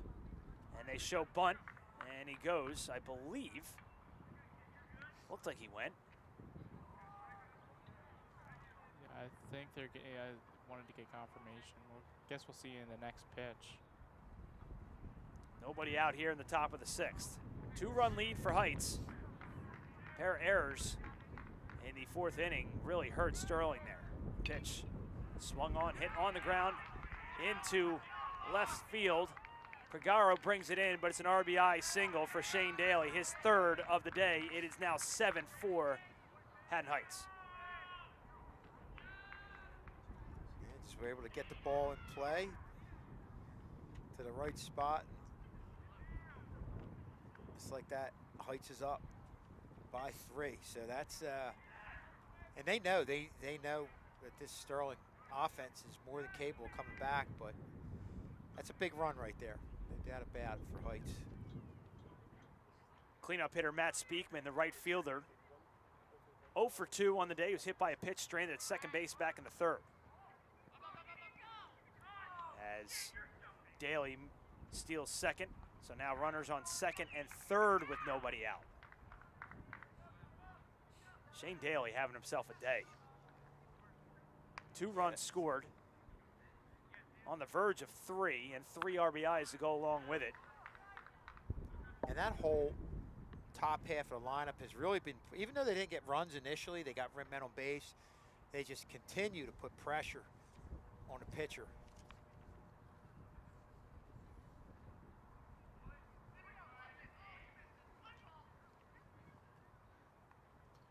Wind really starting to pick up out here now.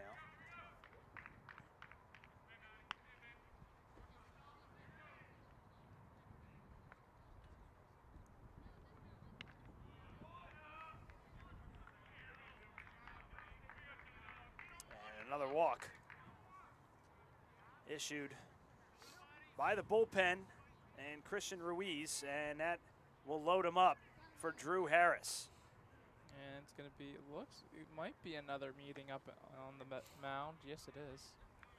They're going to go to the pitching change here. Nobody out here in the top of the 6th. John, you have any more questions for us? Okay. Answerable questions that are accurate. Okay.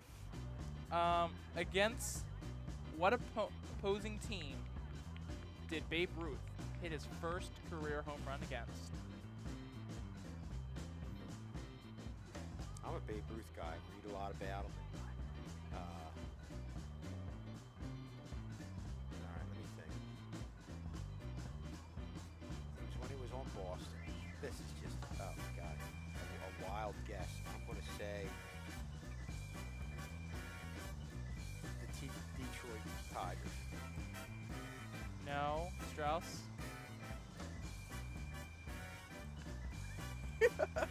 Chicago Cubs.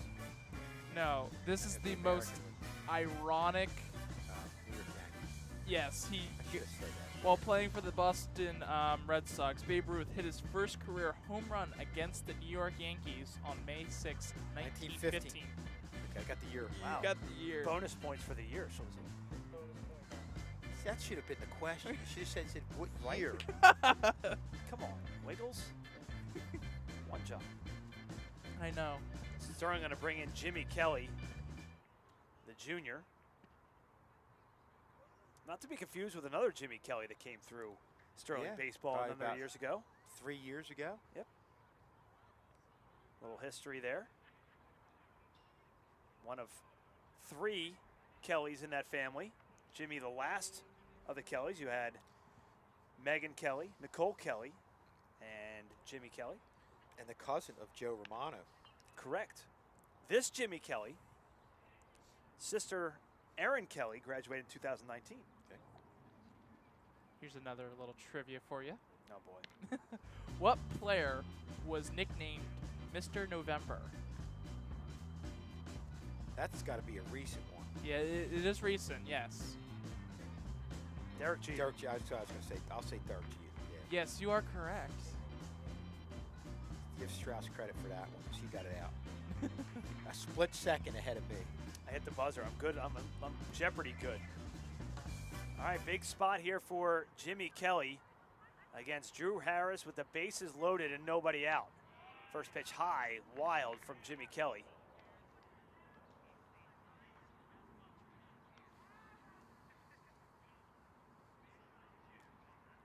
Harris, only a freshman. Very impressive what he's been able to do this year. Ball up high, ball 2. I think Kelly wanted that one just a little bit too high. Yeah. Right call. Umpire's done a great job behind He the really plate has. today. I was going to Real say, good job. You really, and the biggest thing is the consistency. Yep. The 2-0. Swung on, hit on the ground. They go home for 1, and that's all they're going to get. 5-2 on the putout, on the fielder's choice. I just want to put out a little bit of a fun fact here for you guys now. Baseball fans eat enough hot dogs that could stretch from Dodger Stadium to Wrigley Field. It's disgusting. In a season, or Let me see. It doesn't say. It doesn't say. come on, John. I know. I really wish. Oh wait, I think it is this. It would be like an entire year during NBA games. About 25. Oh man, I can't even read these numbers anymore. Of course, they're as small as they could possibly be. I and know. I can't see them. Give it to an old man. It's small. Really? 25,500,000 hot dogs. I mean, come on. That's just wow.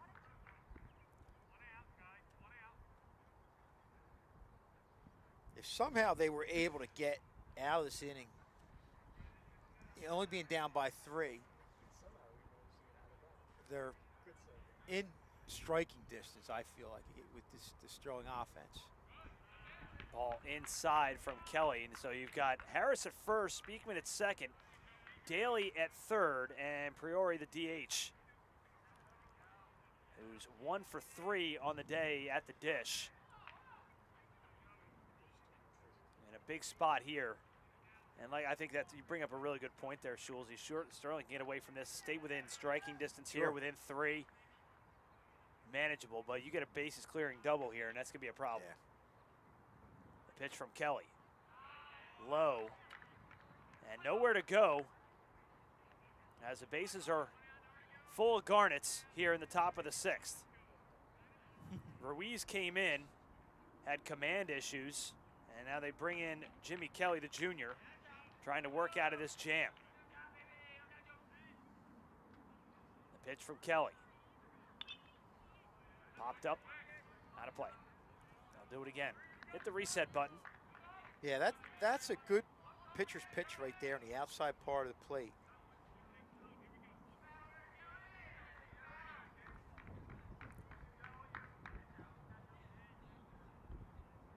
The pitch from Kelly.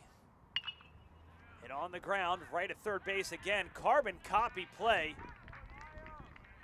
Fielder's choice, 5-2 on the putout. They get Daly at home. And Sterling is 1 out away from getting out of this. And another throw from his knees by Jeremiah there, third base. Jeremiah Thompson. That's, I think, I have to, you probably have to credit that practice of throwing the football. You have that drill where you throw it down on your knee or one knee, that he's able to do that. Because to me, that's very tough to get a good, accurate throw, and he's been able to do it twice. I think first on that bunt, and then right there. Brings up Brennan Beckus. Reached on an error in the 5th.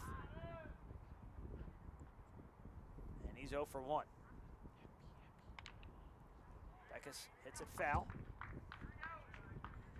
What a win this would be mentally for Sterling. They get out of this only 1 run on the board and still within 3 with 6 outs left to play with. Yeah, and you're still, this still keeps you alive for the conference title. Beckus with the bases loaded. Didn't get the call he wanted, did Kelly. Wow, that was close. That looked good. That's one you want, but that was borderline. But could have easily been called a strike.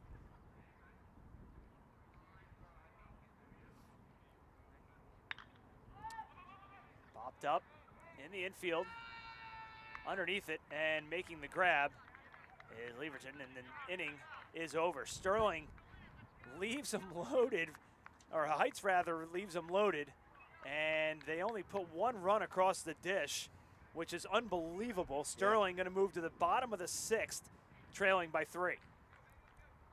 And since, you know, Memorial Day is coming up, but I thought, might as well look up some little trivia. A sporting event is held every year on Memorial Day. What is it? The Indianapolis 500. Yes. There you go. Another winner. And I am by no means an auto racing guy, but I think that's a pretty easy one. That is a pretty easy one. Awesome. I do have, I believe, one more up my sleeve.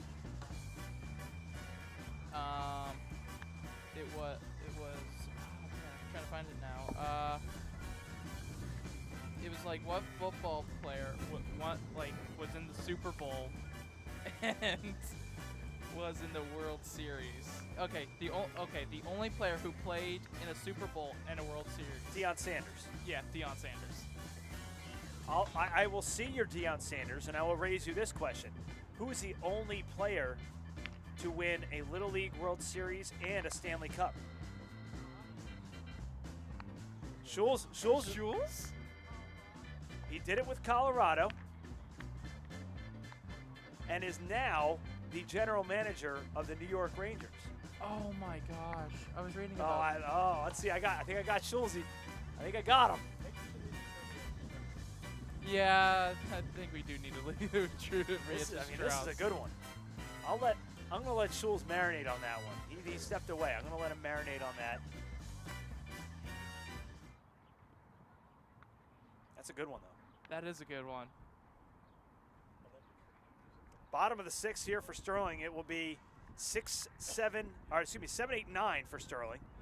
Williams, Chandler, and Valeriano.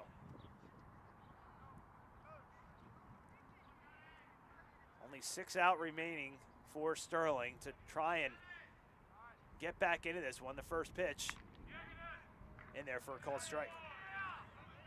Williams 0 for 1 with a walk.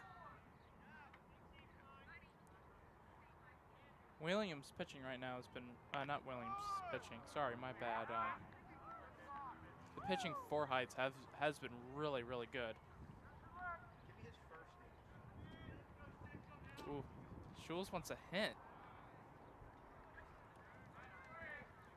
You want a hint on this one? Yeah. Chris. Drury. Correct. Chris Drury won a Stanley Cup with the Colorado Avalanche, and also a Little League World Series. I was like on the tip of my tongue. I'm Yep. like, Was it? Who did he win the World Series with? Little League World Series. It's like, I was like, I'm thinking like. You're thinking like actual World this- Series. This, like, I'm thinking like states though. I want to say it was a New England state. I think he's a Massachusetts guy. Correct. Okay. Like I was thinking like, you know how like New Jersey face off like New York and all. Yeah, I think it came from the New England area. I believe you're correct. On the ground to third, foul. So Sterling 6 outs left to work with here. Bottom of the order. And they haven't had a runner on base since the 3rd. I'll check that, the 5th, but it was stranded, caught stealing, was Jordan Serrano. Well, And a strikeout here for Brandon Williams, his 2nd of the afternoon, 1 down. when you have a command guy like DeCrescenzo, and he's really getting that two-seamer going, I think that's what we saw right there. You want to get to him early, and Sterling did, but obviously you probably would have liked to get a few more runs when he really wasn't in a rhythm, but he's definitely in a rhythm right now, but he can't have too many more pitches left. I was just about to say that this may be the last inning. It's got to be the last inning for DeCrescenzo. I'm not sure what the rules are in terms of can they finish this inning? Do they finish the batter? Because even though he hasn't let a runner on, when you're getting all these strikeouts, you're maximizing your pitch count per inning. And Sterling 4 runs on 6 hits. They've left 4 on base, all of which came one per inning in innings 1 through 4. Do they also count fouls as fouls too? As pitches? Yeah. Yes. Okay. Yeah. Just anything. Pitches Okay. thrown. Okay. I was just making sure. You know, like there's sometimes rules that you're just like, wait, really? They don't add That's that? a good pitch. Back-to-back strikeouts. Chandler goes down looking for the second consecutive time this afternoon. There's 2 away, and Di Costanzo has really settled in. Yeah, and you know, we talked about the two-seamer working, but I think the biggest thing is he's a location guy, and you're not getting as many pitches out over the middle of the plate, and that's why you're seeing the success. Valeriano, he is 0 for 2. Struck out looking back in the 4th and struck out in the 2nd, swinging.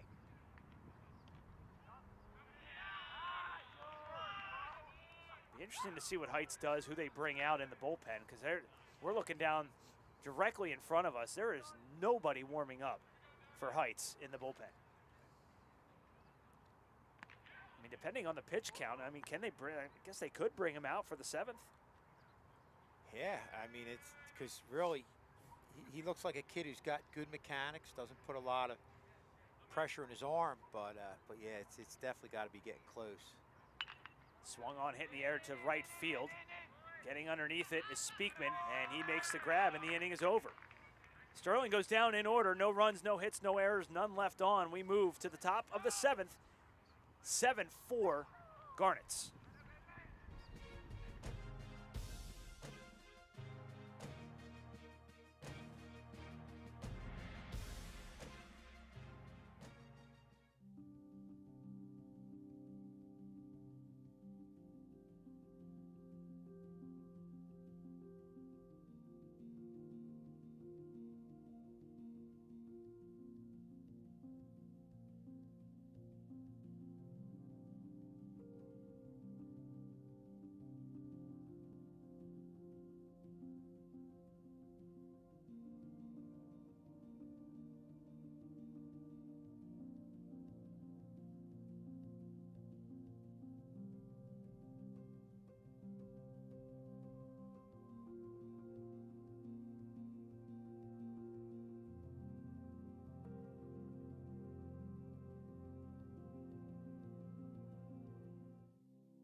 Top of the 7th.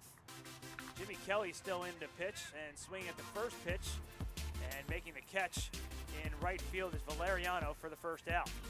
Grice goes down.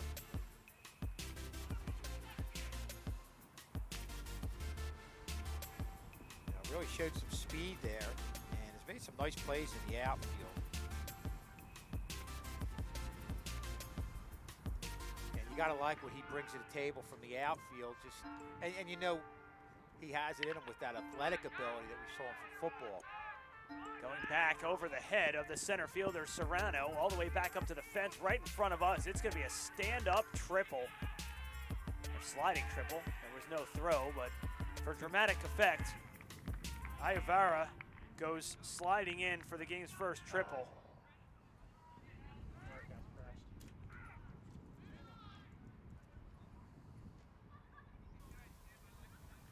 Iavera, only a sophomore, but I tell you, these guys are tough up and down the lineup.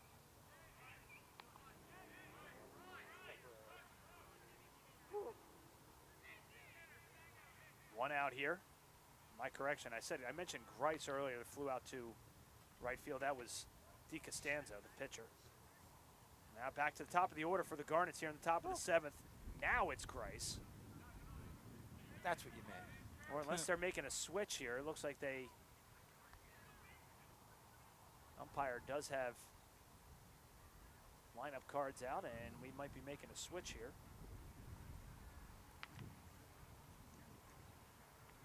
Now, by the looks of things, we might have a different pitcher for Heights. I'm seeing a little bit of little activity on the right side right now.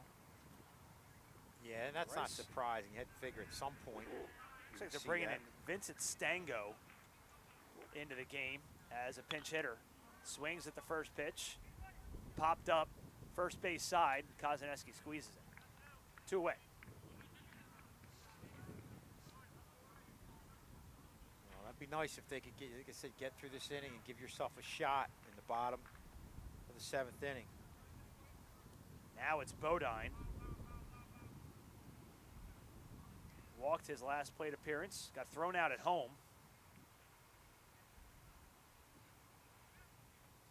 And the first pitch, swung on, hit in the air to right center field. That's going to split the uprights and go over the fence for a ground rule double. It's an RBI double and an insurance run for the Garnets as Ayavara crosses home plate. It is now an 8-4 game.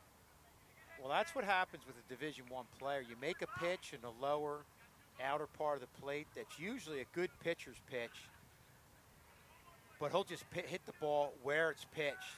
And like I said, in most cases, this would get you a strike or a foul ball, but not against Caden Bodine, and he shows why he's one of the premier players. Mr. K said he felt like he's the best player in the conference, and I think you saw right there why.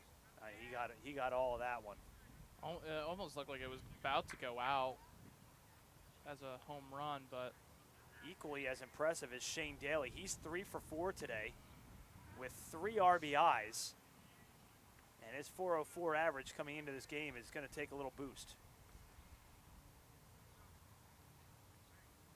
This team just keeps coming at you with offense.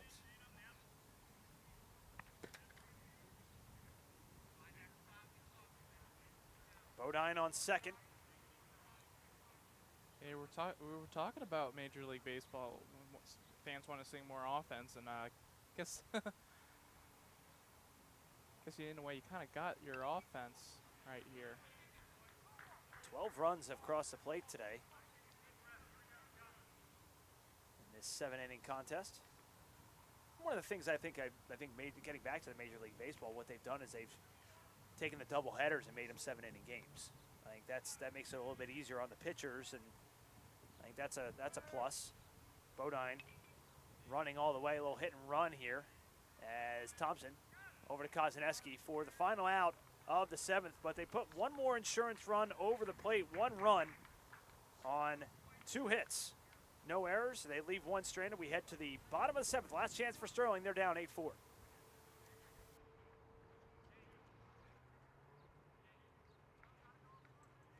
Yeah, you getting back to what you're saying about the double headers. I think it's usually they have I think the only time now they have double headers are just when there's a rain out. Back in the day, you'd actually have scheduled double headers, but that's probably one thing that I don't mind having them be 7 innings. I know it completely changes the strategy of the game. You know, you're almost thinking things ahead in your head. Your normal the 5th inning would be what would normally be the 7th inning when you're thinking strategy and how you're going to work it with your bullpen. But again, probably a pretty good idea. I know some baseball purists don't like it, but there are certain things that I think have some merit, and that's definitely one of them. Heights has officially gone to the bullpen. So DiCostanzo's day is over, and what a day he had. Yeah, didn't have his best stuff, but boy, he really got no rhythm late. And how many strikeouts? I think you're counting them right now. 12. Wow. Wow, that's impressive. half of that's impressive. But to get to 12 through 6 innings. He had 2 strikeouts in the first, 3 in the second, 2 in the third and fourth, 1 in the fifth, and 2 in the sixth. Wow, real impressive afternoon. He came into this game with a .3 ERA. So for Sterling to get 4 runs off of him through 3 innings was saying something, and then the 4th inning happened. Unfortunately for Sterling, a couple errors cost them some runs, and that's when the game got split wide open. Like I said, he definitely was not as sharp in those first 3 innings as I remember him when he was a freshman. He pitched against us and just completely held us in check. And was not sharp early on, but that's the mark of a good pitcher. On a day where you don't have your stuff, you find it in yourself to just keep going, keep trying to make pitches, and definitely fell into a little more of a rhythm as the game got going.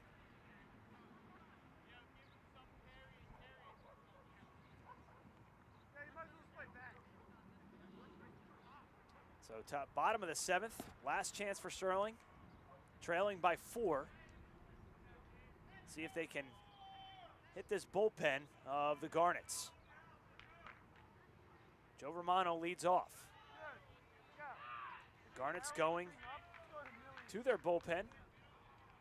Shane Daly now pitching. Was playing second base. Swung on, fouled back out of play, 1-1.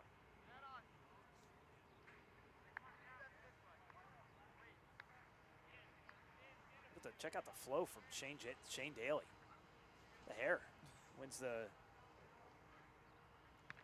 baseball hair award. That's yeah. I was gonna say, like, I feel like most pitchers have that like long flowing hair.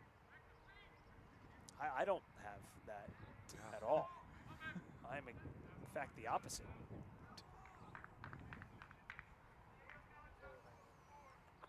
Romano, 3 for 3 on the day. Romano looking to be 4 for 4 and calling for it and making the catch is Ayarvara in center field, 1 away. Well, Joe Romano got real good solid contact on it, but Ayarvara, give credit to him. He got a good jump on it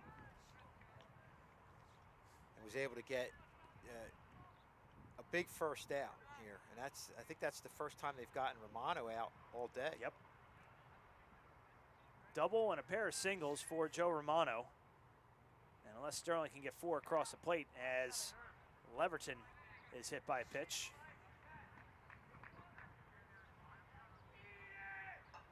That's going to bring up Santino Pagaro. 0 for 2, reached on an error and scored a run back in the 3rd. That big 3rd inning that Sterling had, they put 3 across the plate. They led, it was a momentary lead for the Sterling Silver Knights. And you kind of thought that they were able to at least hold the lead, or, I mean, you knew that Sterling was going to give up like a few runs, but that one mistake though really just cost them. Pagaro looks at a strike, didn't like the call on the outside part of the plate, 0-1. Yeah, and I'm sure right now in need of base runners, they're all up there taking the first strike.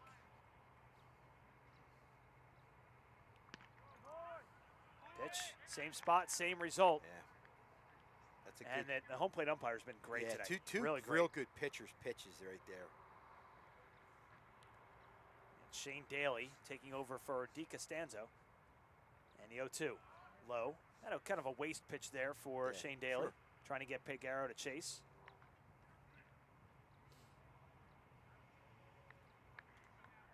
It's a smart baseball right there. Yep. The 1-2 from Daly. The windup and the pitch. Hit on the ground. That's short. Grice over to first as Becca squeezes it. 2 away. Did they switch to Bodine at short now? I know he's going back and forth this year. He's number, what's he, 8? 8. Yeah, I think they have. They put him at short. short right now. Yeah. So 2 away. Leverton goes to second. And it's going to come down to the bat of Sean Kozaneski. Pair of doubles. Great afternoon. He's 2 for 3. And it's up to him to keep the game going. Looks at a strike at the knees. 0-1.